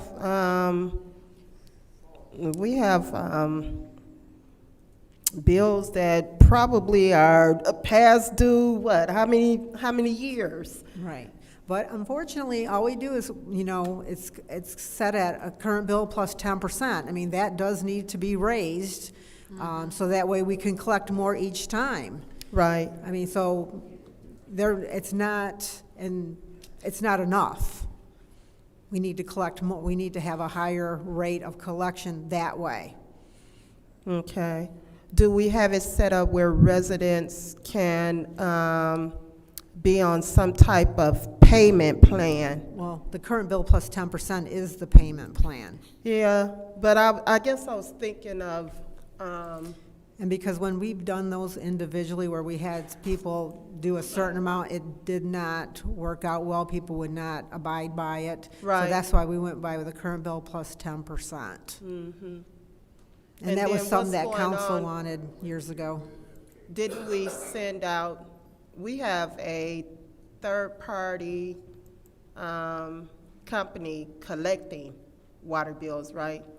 Yes, we have a collection agency that we send inactive accounts to. Okay, okay. And how is that going? Are they collect anything? Yes, they are, yep. They do a good collection rate. We've gone to court several times with them, and we won all the judgments against those customers, so that way they had to pay those. So, I mean, they've been successful on that, yes. And I'm waiting to get the figures from them as well. So can we get those Yes. figures as well? Yes. And then make sure that each council member Yes. receive that information. Yep. Thank you. You're welcome. Thank you. Anyone else? Madam Chair, I'm going to go ahead and go with Mr. Jarrett. thank you. Good evening. Can you clarify for me, go back to what you shared sort of at your open? There was a $23 million number I thought I Yes. heard. What did that represent exactly? Those are the amounts that are, the balances due for active water accounts. So those are all active accounts? Yes. Okay. And then you said a $10 million number. What did that represent? Inactive accounts. Inactive. So those are, does that speak to the individual or does that speak to the property when we say inactive? And what I mean by that is, let's say my wife and I have a home. And initially, the water was in my name. And then it became in her name. So the account in my name is inactive, but I'm still at the residence. So what does inactive really mean? Yes, that is exactly what it means. That any accounts that were, anybody who had water in their name at any particular address, if they move in, then they move out and they have a balance due, it will show on there. So you can have one address with multiple accounts that are one active and multiple inactives. Okay, but again, the classification of inactivity or activity resides with an individual, Yes. not an address. Correct. Okay. And we really almost don't have a way of knowing if if the inactive account is really an account where that individual is benefiting from service that they're just not, that's no longer in their name. Say that again? We don't have a way of really knowing the true status of an inactive account. I don't know how to say it better right now, so give me a minute. Okay. Give me a minute. May I? Go ahead. He is saying that, again, using his analogy, if it was in his name and then all of a sudden the water bill was switched to his wife's name, you have no way of knowing he's still benefiting from that water even though he didn't pay his bill. Well, in that case, when, because we have this happen, where if it's in the husband's name and then we turn him off for non-payment, the wife tries to come in, well, if they're both on the deed, they have to pay that bill before we can turn the water on. But if you have a situation where someone is not on the deed and they're trying to get water turned on, then would you know? Well, I mean, they have to sign an affidavit. The owner has to sign an affidavit for anybody that is not a deed holder to put water on in their name as a renter. Okay. I will say that people are very creative. Oh, that's understood as well. I have a question about the relationship with the collection agency. Okay. Is it that the collection agency has sort of bought the accounts from us? So let's say, and I think you used a $7 million number. Yeah. Let's say we have $7 million worth of what we'll call bad debt.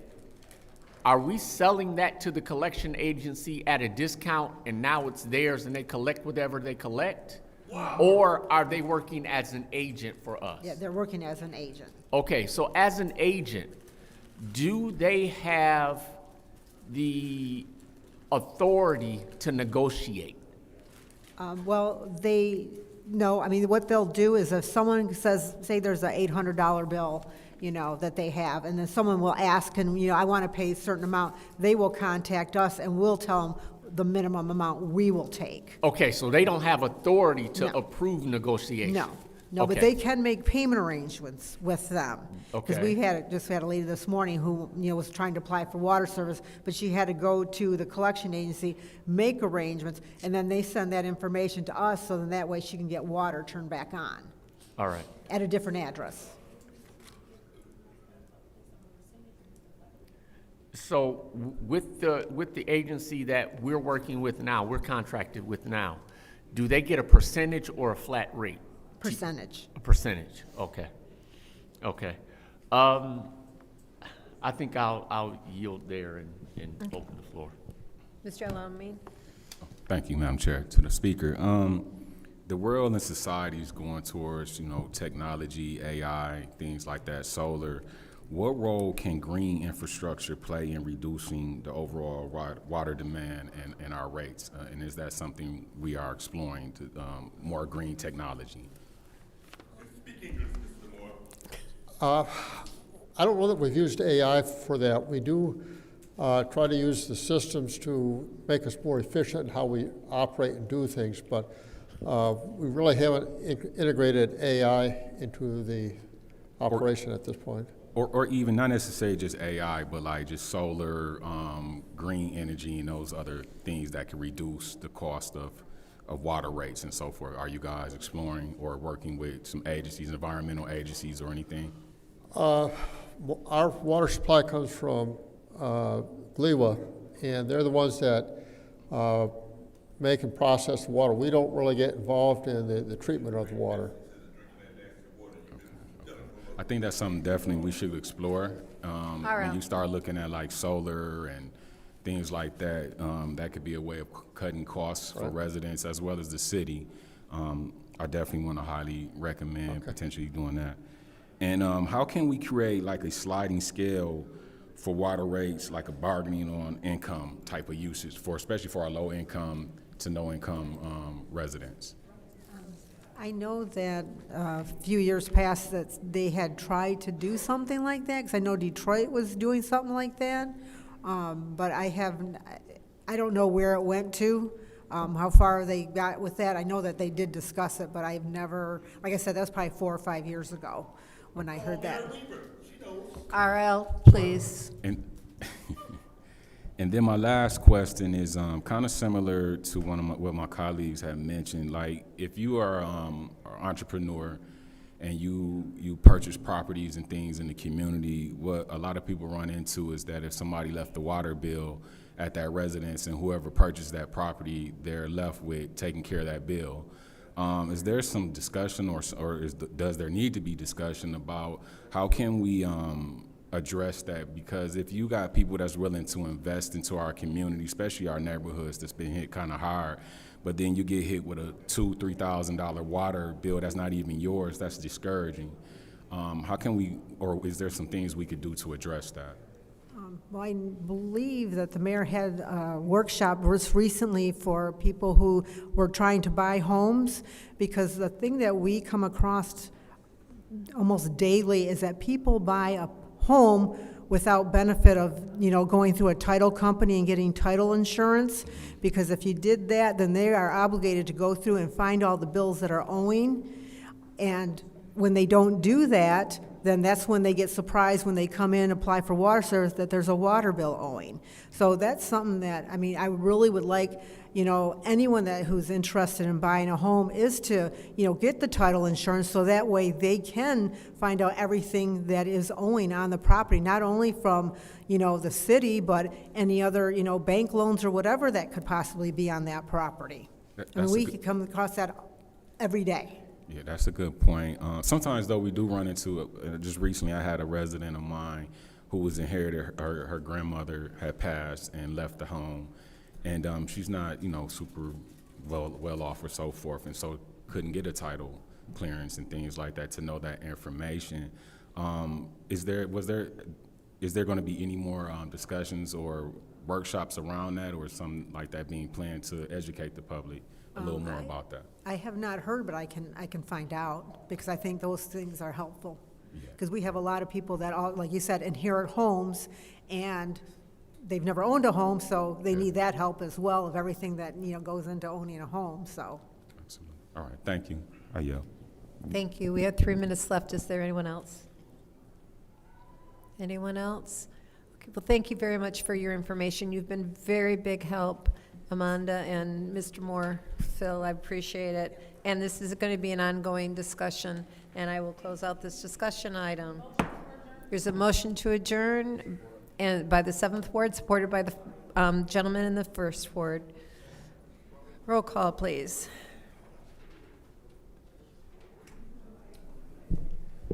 Ms. Winfrey Carter? Yes. Ms. Mashat? Yes. Mr. Jarrett? Yes. Mr. Alamin? Yes. Ms. Johnson? Yes. Ms. Priestley? Yes. Vote is 6 yes, 0 no. The vote is 6 yes, 0 no. This meeting is adjourned at 6:48 PM.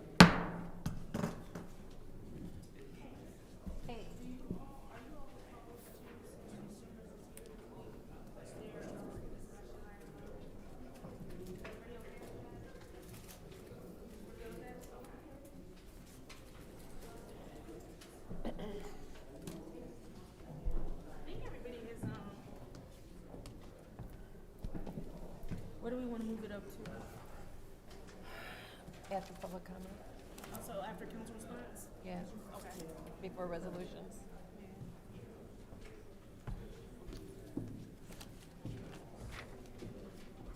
Thought we had, I'm doing government oh, ops. there it is. I'm doing Okay. government ops. What are we doing, government ops I'm doing now? government ops, yeah. Madam Clerk, Where's my? I do not believe that there is anyone who needs to fill out a speaker slip. If there is someone who has not had an opportunity to fill out a speaker slip, please take the time to do so now if you want to speak during this meeting. Madam Clerk, I do not believe anyone needs to fill out a speaker slip, so I am going to go ahead and start the meeting. The time is now 6:48 PM on Wednesday, January 21st. I hereby call this Governmental Operations Committee meeting to order. Roll call, Madam Clerk.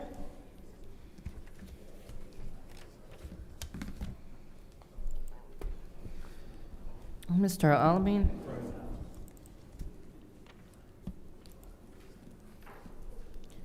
Dr. Lewis is not in.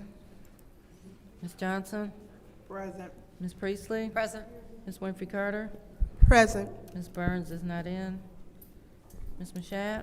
Present. Mr. Pfeiffer is not in. Mr. Jarrett? Present. You have 6 members present. We have 6 members present. It is now time for the reading of the disorderly person city code subsection.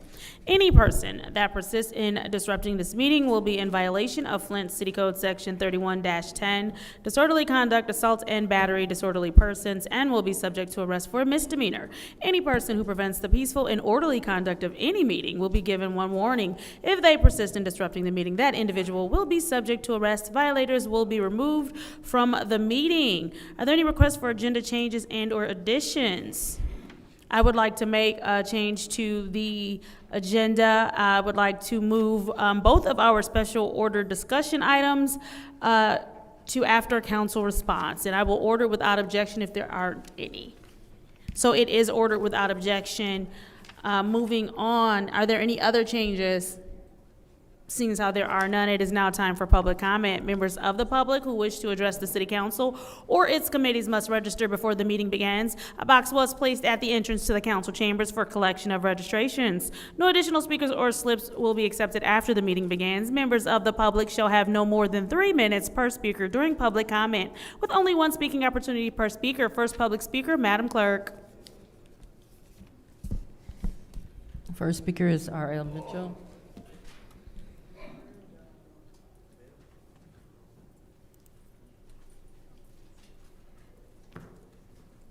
Hello, I'm R.L. Mitchell. I live at 759 East Linden Avenue, over there by the graveyard, Graceland. And for the record, what Omanda was talking about, the government agent had to come in and step in and jump on us, we the people who got an overstanding water bill in their houses. And if they can't get their money back, they threaten them, kick them out of the house, and then tear their house down, and then they go try to get a new house, and then they call the background, and that's why we keep getting in this situation with Mr. Moore, like he's trying to tell the Mexican woman what to do.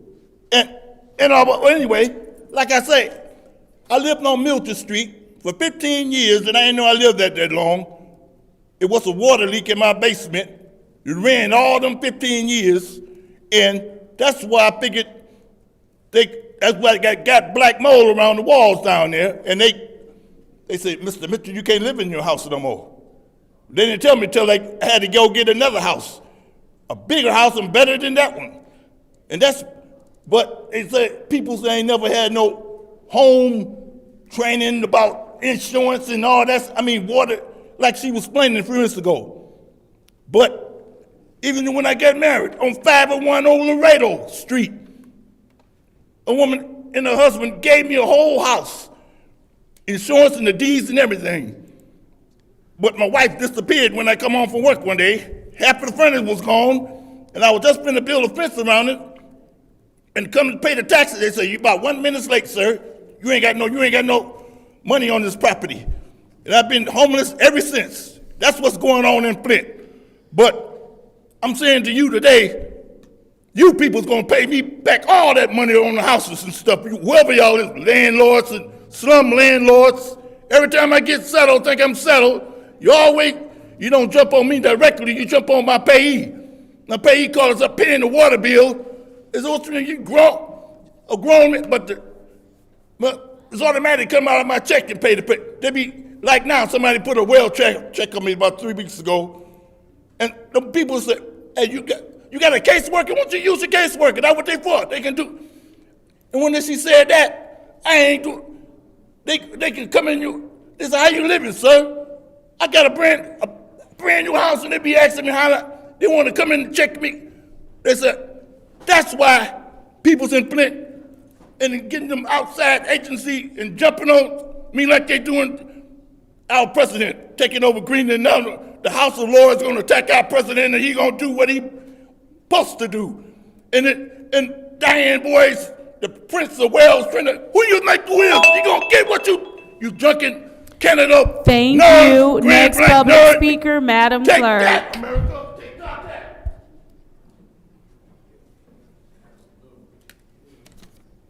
Next speaker is John Baker. I believe he left. Michael Clack. I believe he left. M. Young. She left. Rich Jones.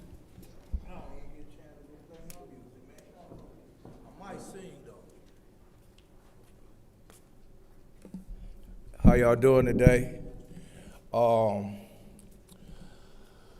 got a whole lot of things on my mind, but I'm gonna try to just limit it to this, because I've been having a whole lot of conversations, and I must admit today I'm kind of happy about the way y'all are conducting yourselves and stuff in the meeting.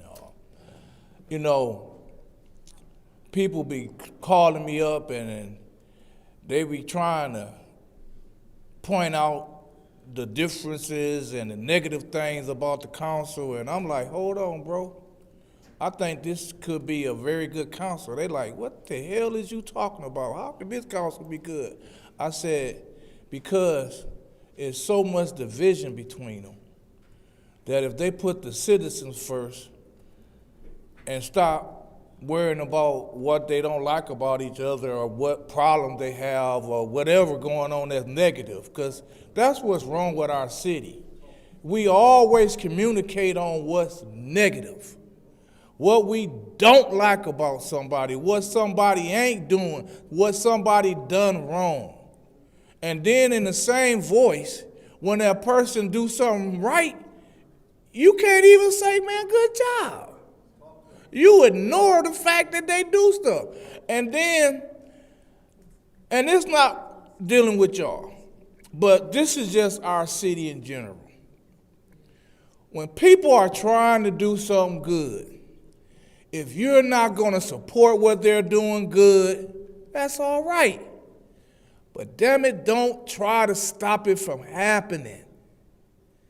We got a lot of problems in this city, on this council, off this council, and this is something else.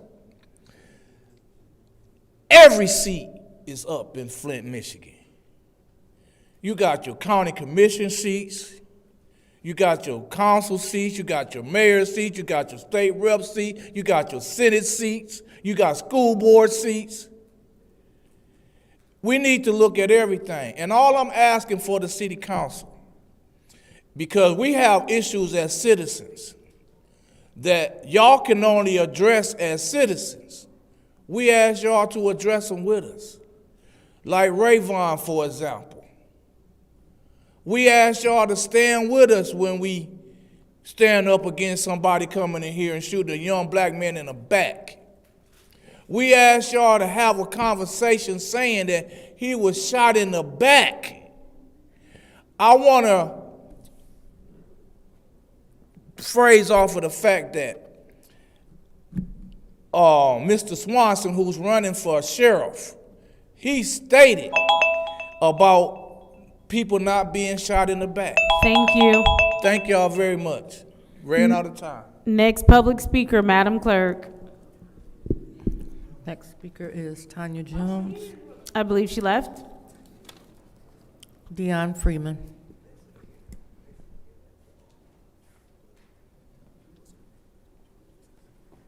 Good evening, City Council. Dion Freeman, a First Ward resident.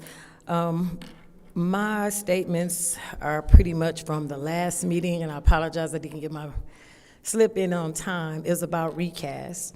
The last time I was at the podium and at a meeting, I noticed that 3 different organizations got close to a total of like $730,000, close to $1 million for recast, 3 different organizations.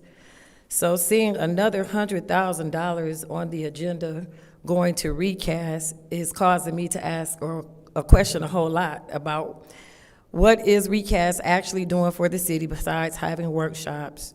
What are the bottom line measurables, how it's affecting and making the residents' lives better? The other thing I want to know is the Flint money that's going to recast. Is it only supporting Flint residents, or is it supporting county residents or any residents that come to these meetings? Because I don't think they limit who can come and who can't come. So my thought is, and this is where I'm at with a whole lot of entities and a whole lot of organizations. I've said, and you'll probably hear me say this 4, 5, 6, 7, 8, 9, 10, 11, 12 times. I'm tired of being given trinkets and trash when we need bottom line results and bottom line items that are going to help the residents. A $25 gift card may not seem like much, but if you took that $100,000, you can give 4,000 residents $25. It may be a partial tank of gas. We know that's not gonna fill up our tanks these days. But I'm looking to see something done with our money from the city and even larger entities to affect the finances and the bottom line of the residents. I like great programs. I go to plenty of workshops. I've been to several recast events. I'm not saying they don't give good information. But after this 5-year period is over, because from what I've heard, this program was only the last 5 years. When this 5 years is up, is that going to be the end of recast, or is recast entities and everything dealing with recast going to come back and ask for more money? My question is too, I would like to find out from just this past year alone, or even previous years, how much Flint money has been given to this recast program. Dollars being given to each one of these entities, I'm sure there is something in there that says that they have to do some type of evaluations on their own to already get this money. So if each individual entity already has to do their own evaluations, why are we paying a separate entity to come in and do it? Or, I might be misunderstanding, is Michigan State the entity that's responsible for doing every single evaluation from these recast events? So I'm just really asking for some clarity, because I really want to see some more effective things happen for our residents in the city, like more counseling. Thank you. Thank you. Next public speaker, Madam Clerk. The final speaker for this meeting is Mari Kopeny.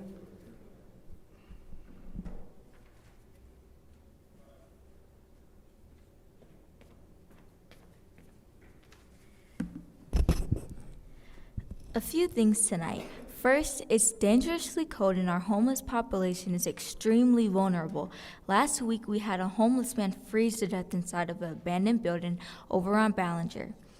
I know the news didn't cover it, but his life mattered.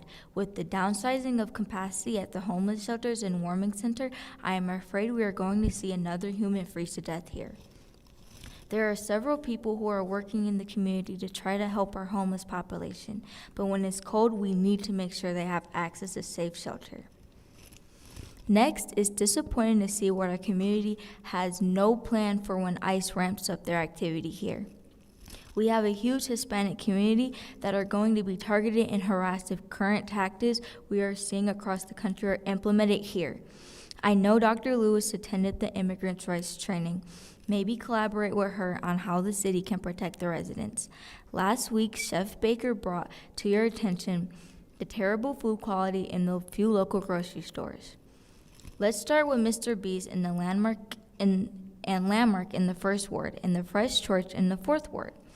In the last 24 hours, I have gotten over a dozen comments of people finding spoiled and expired food in all these stores.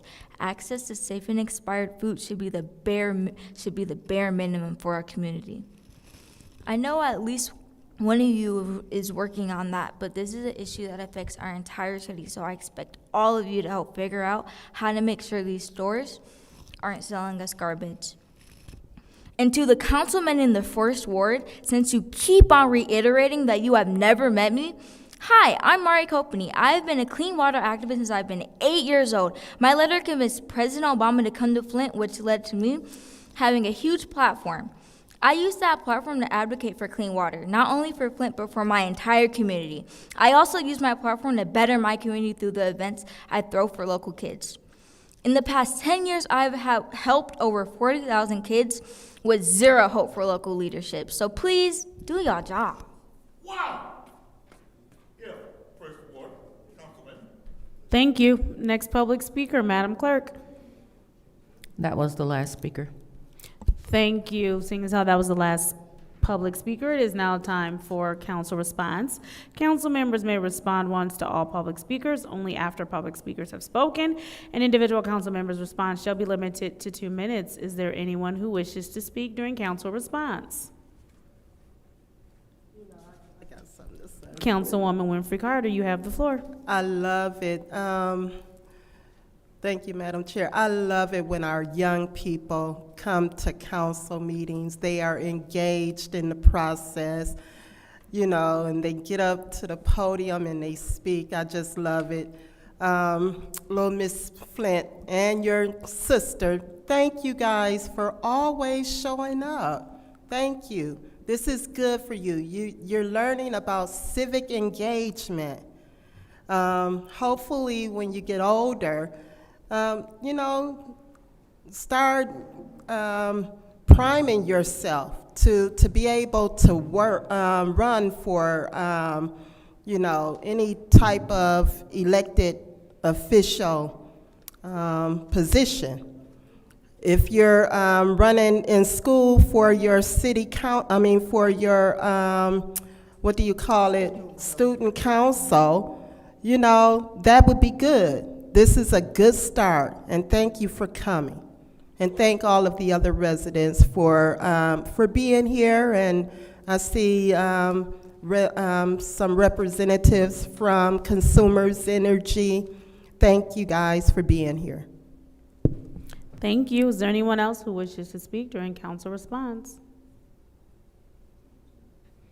All right, seeing as how there's no one else who wishes to speak during council response, I will go ahead and take my time. I too would like to thank Mari. Continue to use your voice and your platform to uplift issues that are happening here. What's happening in Flint is not, it's not exclusive to Flint, and so the help and solutions that you provide for our city could also lead to help and solutions for other cities. So please continue to use your platform in a positive, uplifting manner. I do want to also speak about the fact that we do need to uplift more because we have a Latino population, and we need to make sure that they understand that we honor and respect them and their presence in our community, and that we stand with them as we see what's happening across the nation, that we make sure that we take a stand here in Flint as well. So thank you for uplifting that. And it is very important. We had a young man that was here on Monday who made a similar request to you. And so our legal department to see what steps we can take as a council to ensure that all people that live in the city of Flint are treated humanely, fairly, and judiciously, because we do know that we are seeing an uprising of rights being violated. And so here in the city of Flint, we want to make sure that we are standing on the front line to protect rights. So thank you so much.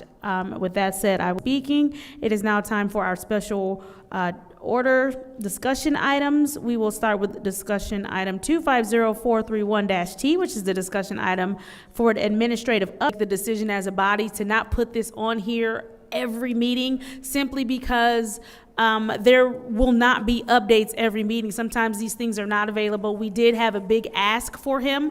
I want us to also be cognizant of the fact that when you start talking about testing 100 homes, that you will have a hard time finding a full panel test. And so most people start testing, it's one metal costs one thing, and then there's additional dollars for each metal after. The dollars are a different amount, but still there's an additional dollar amount. And then also when you start talking about testing for bacteria, that's going to run you more than metals. And so when you ask for that for 100 homes, the administration has to figure out what that looks like and how that has to go. I think that our original request for a full panel may be a bit of a big lift too, as I know we don't have the funding to pay for a full panel for 100 homes. So we might need to zero in more specifically on what the issue could possibly be, and then ask for those specific things to be tested for. With that said, can we start the time? Mr. Edwards, it's on you. You completed my statement.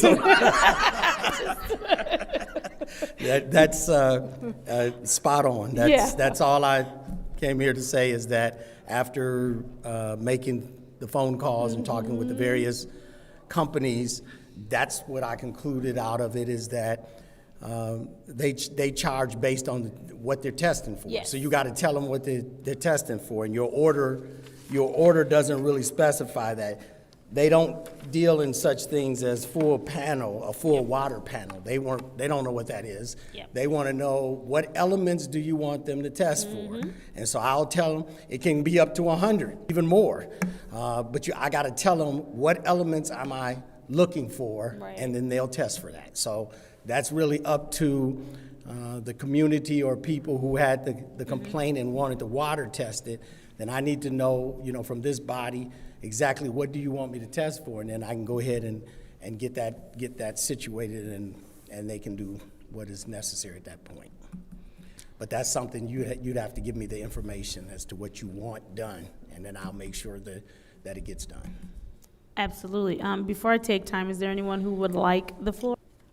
Okay. You're so funny. I mean, it's kind of what I do every day. Thank you, Judy. I appreciate that. No, Mr. Edwards is 1,000% correct. The way this has to work, and I think that we are going to have to once again modify the resolution, because what we need to do is first find out what the concerns are. I know some people are having some concerns with black mold, and some people are saying maybe there's an odor. So we have to narrow down what they're saying the specific odor is. I know some people are saying that there's a discoloration. We need to narrow down the specific discoloration as well. And then from there, we can determine what it likely sounds. We can do that with our water experts here at the city, but we need to narrow down those few things to decide. We know that we're going to do bacteria testing for sure. We know that's happening. But when we start talking about some of the other things, when we get into, he's used the correct term in saying elements, but we're saying metals. So when we get into testing metals, we need to decide, are we testing for lead? Are we testing for copper? Are we testing for manganese? We have to decide that, but we can only decide that based on what the households are saying, what's more prevalent.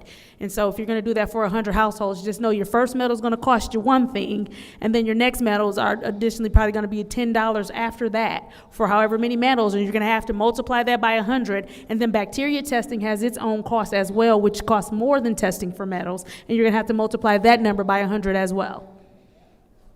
And then you're going to have to decide what bacteria you're testing for. So us putting this on here and expecting him to have an answer when we've given him a blanket statement is not fair. So is there anyone who would like the floor? I just would maybe like to have some dialogue with you here now around this. Okay, absolutely. Because I do absolutely understand and can appreciate not having to have him come every week. Mm-hmm. And I guess what I'm also hearing is, should we be engaging the residents in these homes and trying to do some type of survey so that we can identify, as you said, what type of testing we need to do based on what they're saying they're seeing or experiencing within their homes. Correct. Because that's going to help inform what metals we put in, what metals and what bacteria that we place in the resolution to be tested for. So how do we come as a body to developing that survey? I mean, I have no problem yielding to you, Councilman Mashat, as the lead on this, because this is your area of expertise. And I would only, add support, Okay. in other words. Yeah. But in what ways do we actually go about the working of getting even the survey built? Or is it something that, not to give you a job? So there may or may not already be a survey that can be provided to Davina to provide to everyone else to see if they would like to add to. That sounds like that would be, and not maybe, a wonderful start. So thank whoever wrote that survey that may be available to us to get us jump started, and I'll yield from there. Okay, is there anyone else who would like the floor? Councilman in the first ward. I just had through the speaker, would it be helpful, I know we're just focusing on the blocks in the neighborhood here, but to do a survey for all 9 wards to like kind of compare the differences and things like that, seeing like, say, in one area you might get Legionnaire, and then in this area it might be lead and some other things, and that way we kind of getting ahead. So if there's other areas we ultimately gonna have to try to address, we already got ahead of the curve, kind of ahead of it. Would that be helpful if we just did to test all 9 wards? I would say that, of course, this issue was presented by council and brought to the administration. And previous council discussions, as we talked about it, we realized, or at least it was realized amongst the body, that we had to narrow it down to these specific location because this was the location of complaint. I don't know if, at this point, because it was expanded, it kept expanding the first time I was here. And then eventually somebody said, we had no dollar value as we were expanding, and we had no understanding of a dollar value. So then that's how the order, or the particular council resolution came to be, is that, okay, let's restrict it to this particular location, this particular complaint, see what we can work out, see if we can come to terms with testing in this area, and then maybe it had ramifications for other areas. So that's how it transpired to what it is right now. So kind of using this just as the pilot. This was going to be, the initial, pilot, if you will, to determine some of what was going on. Okay.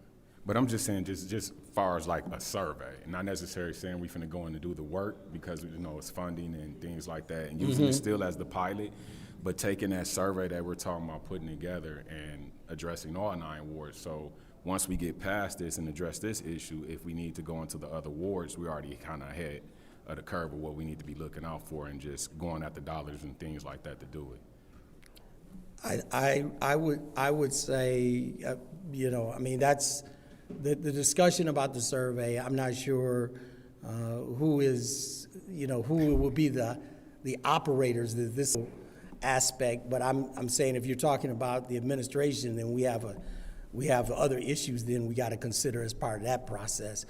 But if it's something that the council feels like they can work out or orchestrate volunteers or whatever the case may be to be able to do that, we don't have any opposition, to acquiring that kind of information to help make this decision. But that would be strictly up to the council, how they figure out how to work out this survey business. Okay, thank you. I yield. Yep. I think it's almost, we needed to have the survey amongst the council, but I think we also need to send it to the Office of Public Health to see if maybe they have some suggestions that we need to add in the survey as well. Then we can also share it with Mr. Dungy to see if maybe there are some questions he would need answered in that survey as well. They certainly could support Okay. that effort, yes. Okay. Is there anyone else who would like the floor? Councilwoman Priestley? I do like the idea of having to choose which metals we want to test for. We have to do that. And I think the metals that we need to choose are those that are most detrimental to life. The lead is one, because that's obvious for this state, for this city. But I don't know what the others might be. But it's something that we've got to consider as the most detrimental to the residents of the city and concentrate our money there. Thank you. Is there anyone else who would like the floor? Yeah, Councilwoman. thank you, Madam Chair. Mr. Edwards, so in reaching out to the different companies, how many companies did you say? 3, 3? yes. Did they provide you with a list of things that they do offer and test for? No. No? Okay. I say no because that wasn't the nature of the question. The nature of the inquiry to them was, we need to have services to these Right. homes, and we need to test water and so forth, and provide the feedback, to council and to residents. What does that look like and what does it cost? Their next question was, what metals are we, or Right. what chemicals are we testing for? Okay. What are we looking for? Okay. Yep. So with that, the 3 labs that are around here that he likely spoke to, because I don't know who he spoke to, but I know the labs that he likely spoke to, they can test for any and everything you want tested for, but it becomes a matter of you telling them what specifically you're looking for. And then from there, again, we all have to consider, because we've already said 100 homes. So you have that first metal that costs one thing, and then each metal costs less than the initial, but it's still going to be a cost per metal, and you have to multiply that by 100. Then you're going to have that bacteria. That's going to be its own price that you're going to have to multiply by 100. So when we start listing this out, and I'm not putting a price on life, I'm telling y'all that it's going to cost you. Very well said, Ms. Jackson. Is there anyone else who would like the floor? We're out of time. We're out of time. Are we done? Are we going to close it out? Yeah. We're good with closing? Madam Chair, I'd like to make a motion to postpone this to the second meeting of February. Is that going to give him and us enough time? Okay. That gives us a month. The second committee meeting in February? Yes. There's a motion on the floor to postpone this discussion item until the Let me check the second date. committee meeting Let me in give you- February. Let me give you the exact date. Okay. That would be 18th. Until February 18th. It was moved by the councilwoman in the 4th ward, supported by the councilman in the 1st ward. Roll call, Madam Clerk.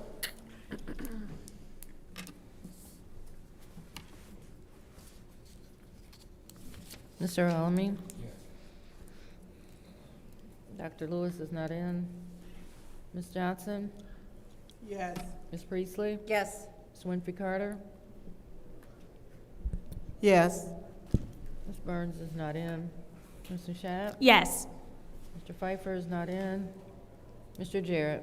Yes. And vote is 6 yes, 0 no. Vote is 6 yes, 0 no. This discussion item, thank you very much, City Administrator, has been postponed until February 18th. Moving on to our second special order discussion item, as well as discussion item 260030, which is a discussion item for Consumers Energy Drive Up Payment Center. It was requested by Dr. Lewis, who is absent, concerning Consumers Energy and the closing of their Drive Up Payment Center.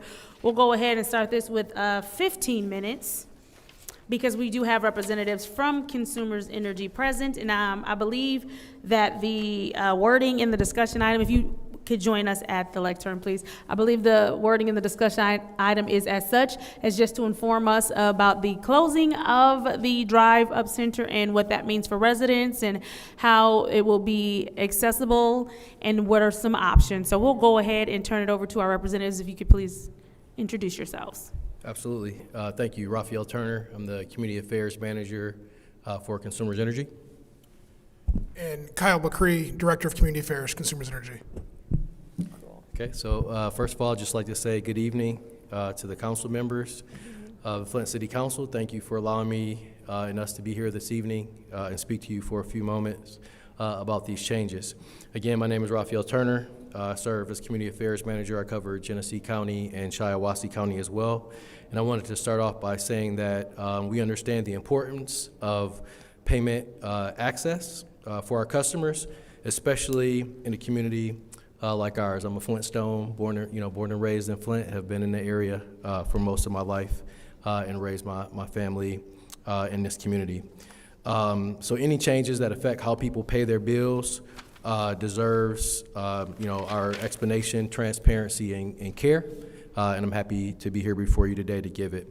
I'm here to talk about the recent closure of the drive-through payment window, and I'll add to the payment drop box at our Flint Service Center direct payment office to explain why these changes were made, what we've learned from the data as to how our customers pay, and most importantly, how customers continue to be supported in the Flint area.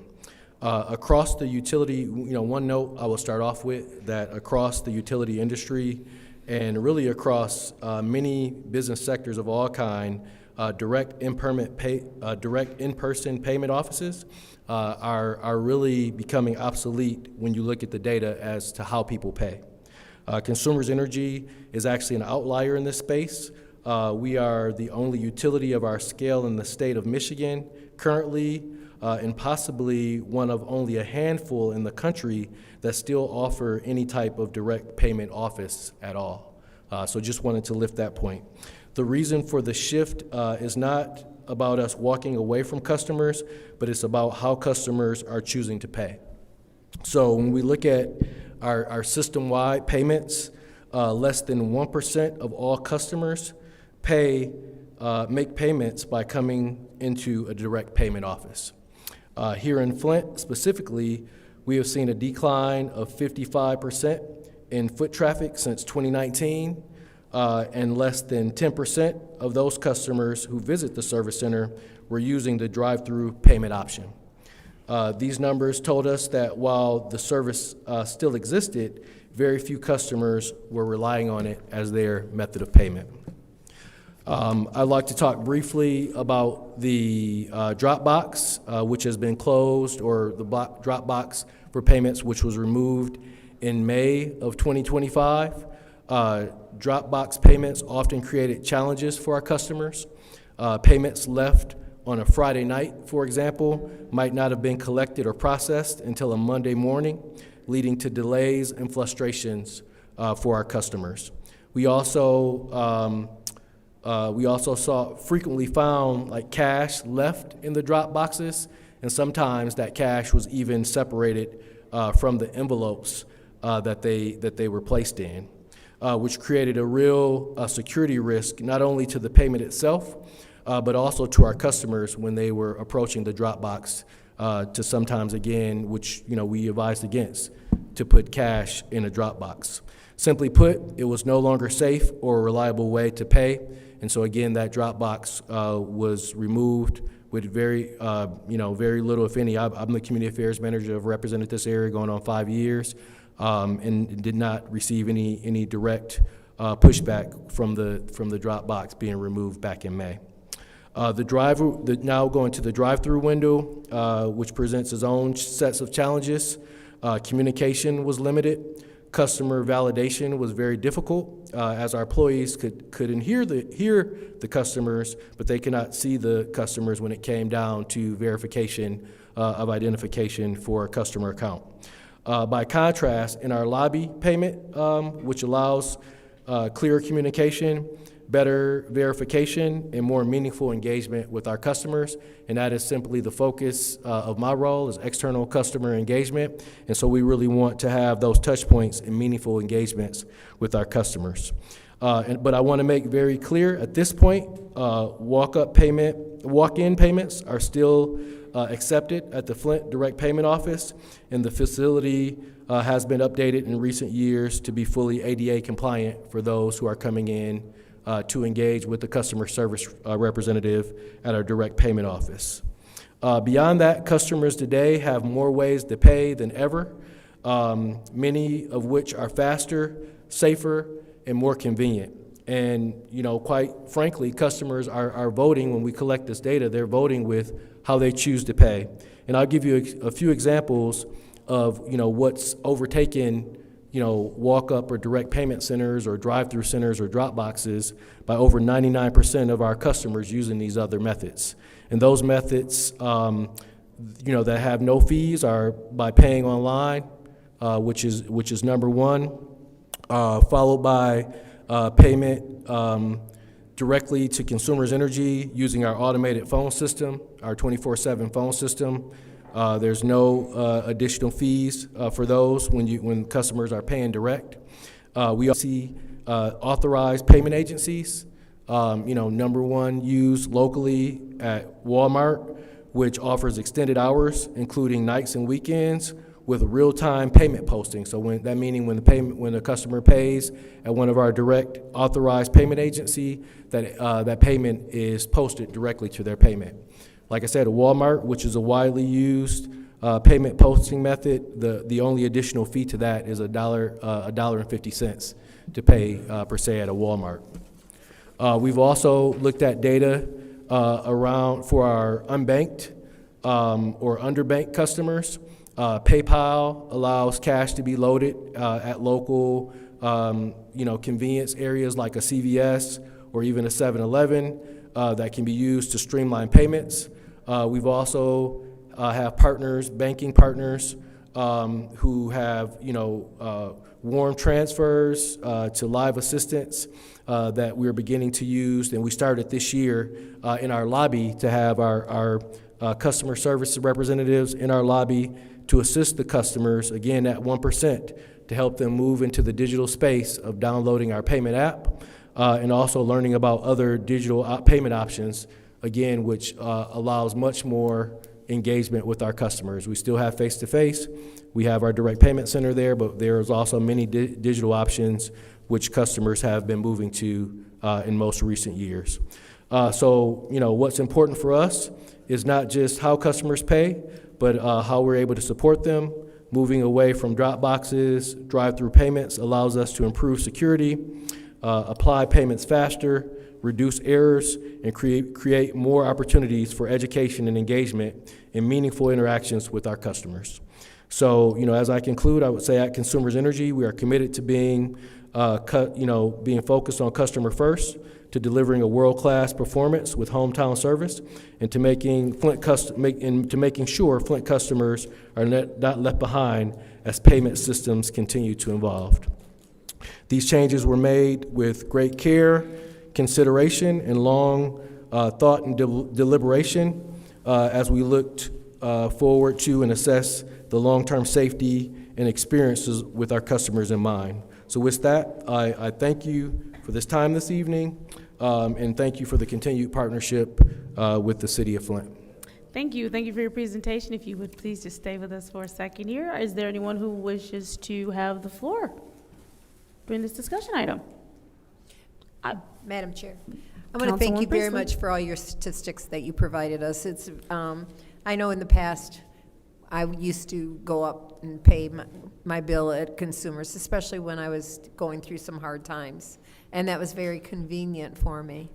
But I've always had electronic method of payments and options, and I've used the Dropbox. I can understand the concerns about the Dropbox in particular, especially with them paying cash through it and being separated. Who knows what payment that goes with. So I appreciate your concerns and your sharing that information with us. Thank you.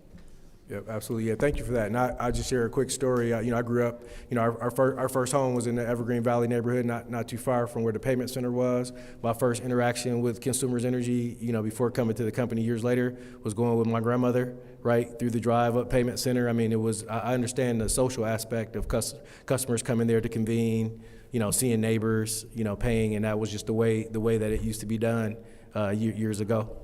It's hard, I have the opportunity to do some training that could be either virtual or driving up to Bay City and doing it in person. That virtual just doesn't cut it. I prefer in person every time because it's the interaction and it's the relationships that you can develop.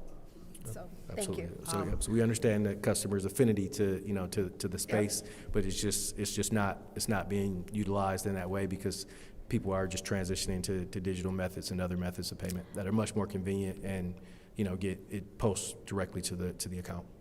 Thank you. Is there anyone else who would like the floor for this discussion item? How do we educate our? Councilwoman in the third I'm ward, sorry. you have the floor. Madam Chair. I'm new, I'm sorry. Could you tell me how do we educate the elderly people that feel that their accounts could be compromised and don't want to transition, or it's hard for them to transition from using technology and putting their payment in and having their accounts linked to consumer energy or the payment center? So how do we educate them and get them conformed to now the new technology? Because that's where the problem is probably going to rely on. It's going to rely with the elderly, of people just not wanting to make that transition. So they have to get up and walk, because those are the ones who usually can't walk inside. Yep. So what do we do about them? No, thank you. Yeah, thank you so much for answering that question, Councilwoman Johnson. Very insightful. So starting this year, so one of the things I mentioned that we started this year in the new year is that we're having customer service representatives and payment representatives that are there in the lobby. So the building has been made, ADA compliant, so individuals can get in. There's a ramp to get in. But what we're doing with that meaningful customer interaction is that we're actually taking time inside of the direct payment center now to walk our senior customer, all of our customers really, so not just seniors, but when we talk about the 1% that still use a direct payment office, many of them who are seniors and have that familiarity of coming into the space. We have customer service representatives on site that are walking them through that education piece of how to use their cell phones, how to download the app and make sure they can use facial recognition, have a secure ID and password to go in and be able to pay like directly on their phone on the app. Also, how to use the website and use the digital tools that are available in a safe manner. So that their accounts are protected. And so that service is there. We're going to continue with that. And so because many of the customers who are coming in now, since there's been such a reduction, just in the foot traffic, and again, only 10% of those customers were drive up. So, 1 out of 10 were individuals who are using the drive-through. We're just now having them to come in to give them that education piece so they can transition to safer methods. And so that we plan to continue to do that. And again, most of these customers who come into the physical space to pay are repeat customers. And so we'll have, we're seeing the same customers come in and out over and over again. We know who those customers are, and we're reaching out to them through all formats, not just when they walk up, but through mailing, through outreach, to make sure that, none of our customers are left behind as we transition to different payment options. Thank you, I appreciate that. Yeah. Thank you. Is there anyone else who would like the floor for this discussion item? I will go ahead and take some time. Okay. We're gonna run out of time. Okay. But Can I just got one quick you thing. can go ahead and take that 1 minute so that we can vote on some more time. Go Okay. ahead. Okay. Sounds good. Yeah. So just really quickly, I brought 100 copies. Can provide more, but for council members, for audience members, I can leave them here with the council. But this is around our affordability piece. So this is our one pager around affordability. These are tips to save during the winter, and then also I guess a one pager, two-sided. On the back side of this is state emergency relief for new payment assistance programs and what those maximum assistance are for cash assistance to pay bills for 2025 and 2026, and also other methods of bill support that are currently available. We're in a freeze right now in the middle of the heating season. We know that there are vulnerable customers out there that are struggling, and there are some resources where our customers to go to seek assistance and help. Thank you. I do want to go ahead and take an opportunity to speak. We do have 2 seconds Madam left. Chair, would you Councilwoman add another Kinsler. 5 minutes? Will that be adequate? Did you tell me to wrap it up in 5? Can I do 7?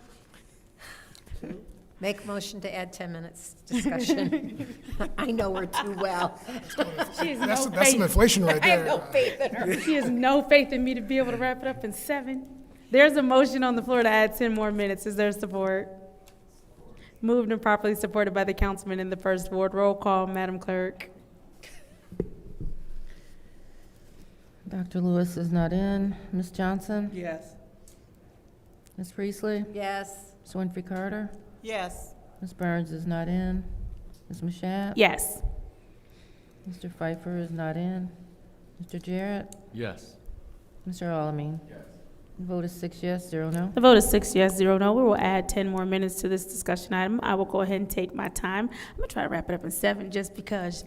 Anyway, I just have a couple of words for you right now. Infrastructure, education, ability, and access. The reason those words are important is because when we talk about removing that drive-through area there, we talk about the infrastructure and how consumers is set up, right? And so Councilwoman Johnson mentioned if I'm an elderly person, because my mind is fixed, and at this point I'm not going to necessarily learn all of this other stuff that you're talking about. Great that you're offering it, but the likelihood of me actually being able to apply it is very low. So I'm going to have to walk into that building, and we know that the way that consumers is currently situated, I know you said it's ADA compliant, but we know the way that consumers is currently situated, infrastructurally, it's very inconvenient. And so when you speak to closing the drive-through, I do want us to consider those who will be inconvenienced by that infrastructure, where they won't necessarily be safe depending on the conditions to walk up and utilize that infrastructure. Go ahead, I'll take it. Yeah, no, thank you, Councilwoman, for the question. Certainly, and we didn't talk about it, but the 2 ways that are possible that I think many people pay. One is just the auto pay through your bank account, through your debit account. The other one is putting a check in the mail. I've got parents who are in that demographic, and that's what they do. That becomes a challenge if you are running close to your payment due date, right? Then the mail doesn't become as much of an option because you run into postal service issues, right? But for some of those folks who are set in their, we had to convince my father. I think I was at the utility for 5 years before I got him to get a smart thermostat. And it was only when the old dial one broke, right, that he eventually got a programmable thermostat, right? So we definitely have those customers. I will say on that point, our marketing team, we do customer segmentation. We recognize that our 6.6 million customers are not uniform or not monolithic, and we break them out into different segments. And one of them, there's a marketing term they have for it, but it is your senior citizen population that want to stay warm, that want a predictable bill, and are used to the way that things were, don't necessarily want to change much. And so that's a different marketing segment than a Gen X, a millennial, a Gen Z customer who is looking for those changes. And I am happy that you brought up the fact that we're not monolithic, because it takes me to my next infrastructure point, right? We do also understand that all infrastructure is not created equally. And when we talk infrastructure, we also mean broadband and internet access.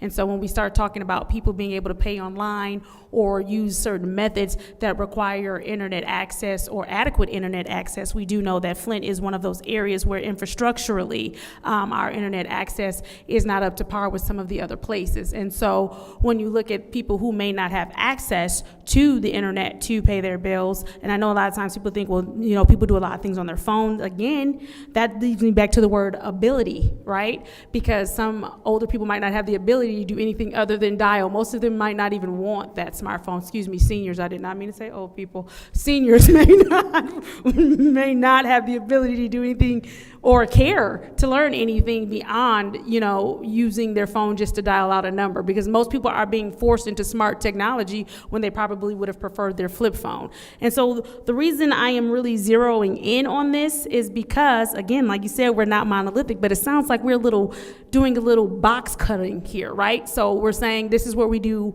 in this city for consumers, so this is what we need to do here in Flint. So recognizing, again, that we're not monolithic, I would ask that we revisit how we are choosing to service the Flint area. I do see what you kept doing there with that 1%, and I could appreciate that. But that is 1% that would probably be a big loss, because we know the aging population right now would be our boomers, and we know there were a lot of those. That's why they had the term boomers, right? And so as they're getting older and some of this technology, again, they may not have the patience nor the desire to understand in that way. I know we also talked about the fact that people can pay their bills in other places, but we do see every year that utility companies are asking to be able to increase rates. And so while we can say only $1.50 for some of us, it might be only $1.50, but for other people, that $1.50 was to go toward that $200 bill. And we can also look at the fact that and this is a personal opinion of my own, I don't think that people should have to pay you to pay their bill. They're paying their bill, and that should be enough. There shouldn't be a charge. And so when you have to go other places like Walmart or stores, there is a charge for them to pay their bill, and they're simply just trying to pay their bill and be good stewards and do that on time. We also know that when it comes to some of the programs that you have, I believe people can only get paid up to a certain amount. So if I've already had my bill paid once or twice, and I'm no longer qualified for that specific program anymore, and I might be running late on any payment arrangement that I had, that $1.50 means the world to me. And so having that access to that drive-through for that $1.50 could be the difference between my lights being on and me sitting in complete darkness. Just want us to make sure that we're being cognizant of that. And then I think another thing you said of not being able to properly identify, we do know that with technology, there are all kind of things that you can hack, and there are AI and other things that you can do to manipulate facial recognition software, fingerprints. There are all kind of manipulative things that can happen as far as we talk about AI and all of this smart technology. And so nothing will replace, just being able to old-fashioned do it and come and drive up. I will offer a caveat, though, because I see your face. I was thinking that maybe you could all invest with some of those rate hikes y'all keep asking for, so maybe some cameras so you can look, like how they have at the bank, so you can see the person face to face as they drive up. I think that could help with your facial recognition problem. But if that is not an option, I noticed you named a couple of places where people could go and take care of their bills. One of the places that you can take care of a bill here in the city of Flint is the Clio Road drive-through station. They can still drive through there. Have you all thought about maybe partnering with the city of Flint to take consumer payments at that drive-through station? We have. I'm going to deal with a couple of issues mentioned also. We only have, I think, 7 in-person payment offices across our service territories. After I mentioned, that's becoming very rare. When you look at our rural customers, most of them are not in the city of Flint. Most of them are actually in rural Michigan. They've never been near a payment center ever. They live in a more remote area. So we do think about those issues. I also see and they definitely have poor access to infrastructure when we talk about broadband. Yeah, I also see a council member wearing a work shirt, I think it is, from a place where I'm a former employee years ago under a different name. And the drive-through where I used to go and bank at is no longer a physical drive-through. There's an automated, machine thing, and then you can go inside, right? It's not the tube, that infrastructure style is just going away. It's a very expensive infrastructure to maintain. But now on the Clio Road side, I will say that our fees that are charged, whether it's for credit card use or if it's at a third-party payment site, are not fees that we collect, that we keep. Those are for the payment processing. It's a straight pass-through. We have had discussions with the administration. Actually, I was speaking with administration today. We're exploring what's possible. We've run into the fee as an issue. If someone else is taking the payment, there's a fee. We don't want there to be a fee. The city doesn't want there to be a fee, but that's the reality of our third-party payment system. We continue to be in conversations on what may be possible in Clio Road. We haven't. We're trying to turn over every stone to think creatively of what's possible. So then you are in discussions with there being a possibility for residents to still have access to some sort of drive-through mechanism, even if it has to be the Clio Road station. We're seeing it's a possibility. Yeah, we haven't said final no yet. For sure. We've run into roadblocks that involve that fee. And as a cost of service company, we can't absorb that fee because that really becomes ratepayers across Michigan absorbing that fee, which isn't equitable when it's only for, obviously the Clow Road Payment Center. It's not a statewide I love you system. both, right? But Yeah. I'm going to say it. Y'all ask, not you two specifically, but the company asks for enough rate hikes every year that I think you can absorb a fee. But that's a personal opinion. But I am happy to hear that the Clio Road discussion is happening, because that will give people an option to be able to still stay in their cars. And so I do hope that those talks work out. I want to reiterate for everybody that didn't hear, we're not saying that it's happening. No. They're saying they are considering. I do thank you both for coming. Judy was correct, and I hate when Judy is right. I try. But thank you both for coming and providing an explanation and listening to us and taking just a little bit of temperature. But, at the end of the day, the infrastructure, education, ability, and access is always going to be important for me as far as Flint residents. Love hearing about rural areas. I serve in another capacity in which I am concerned about that, but in this specific capacity, I just want to make sure that Flint residents have all the access they need in the ways that they need it. So thank you. Yep. We will leave copies of these flyers in the back, and then I know we have at least one email address. If we can get it to one council person, if you could get it to your colleagues, or get it to Davina. Davina. Can send it Okay. to all of us. Yeah, we'll get it to Davina, and that way you can use it in your electronic newsletters or communications as well. We appreciate that. JPEGs are great. Yep. Thank you both so Thank much. you. Thank you. Facebook doesn't like PDFs. Okay. JPEG and PDF. Okay, maybe in the morning then we get it to her. Thanks. All right, thank you. We are officially closing out that discussion item. Moving on to the consent agenda. Madam Chair, Councilwoman Priestley. make a motion to send the consent agenda to council. There's a motion to send the consent agenda to council. Is there support? Moved and properly supported by the councilman in the first ward. Are there any separations? Seeing as how there are no separations, this is the roll call vote to send the consent agenda to council. Roll call, Madam Clerk.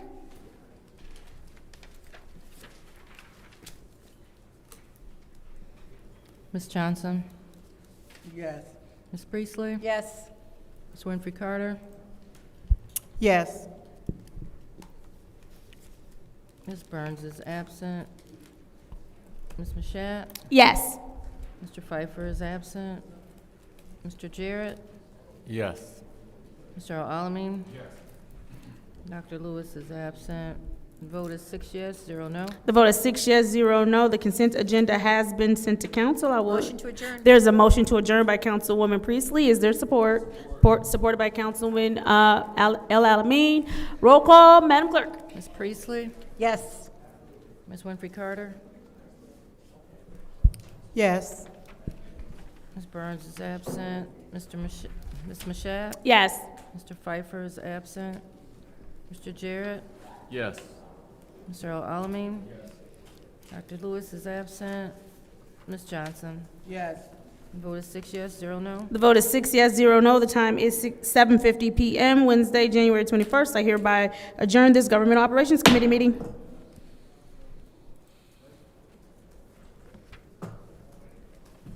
Is there anyone who needs to fill out a speaker slip for our next meeting?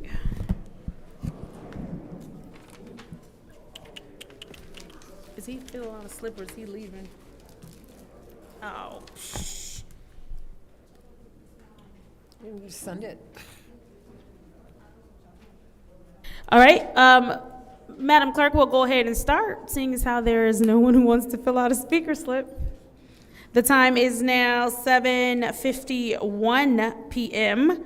on Wednesday, January 21st. I hereby call this legislative committee meeting to order. Roll call, Madam Clerk. Mr. Al-Alamin? Dr. Lewis is not in. Ms. Johnson? Present. Ms. Priestley? Present. Ms. Winfrey Carter? Present. Ms. Burns is not in. Ms. Mashat? Present. Mr. Pfeiffer is not in. Mr. Jarrett? Present. You have 6 members present. We have 6 members present. It is now time for the reading of the disorderly person city code subsection. Any person that persists in disrupting this meeting will be in violation of Flint City Code Section 31-10, disorderly conduct, assault and battery, and disorderly persons, and will be subject to arrest for a misdemeanor. Any person who prevents the peaceful and orderly conduct of any meeting will be given 1 warning. If they persist in disrupting the meeting, that individual will be subject to arrest. Violators will be removed from the meetings. Are there any requests for agenda changes and/or additions? Seeing as how there are no requests for agenda changes and/or additions, it is now time for public comment. Members of the public who wish to address the city council or its committees must register before the meeting begins. A box was placed at the entrance to the city council chambers for collection of registrations. No additional speakers or slips will be accepted after the meeting begins. A member of the public shall have no more than 3 minutes per speaker during public comment, with only one speaking opportunity per speaker. First public speaker, Madam Clerk. First speaker is R.L. Mitchell.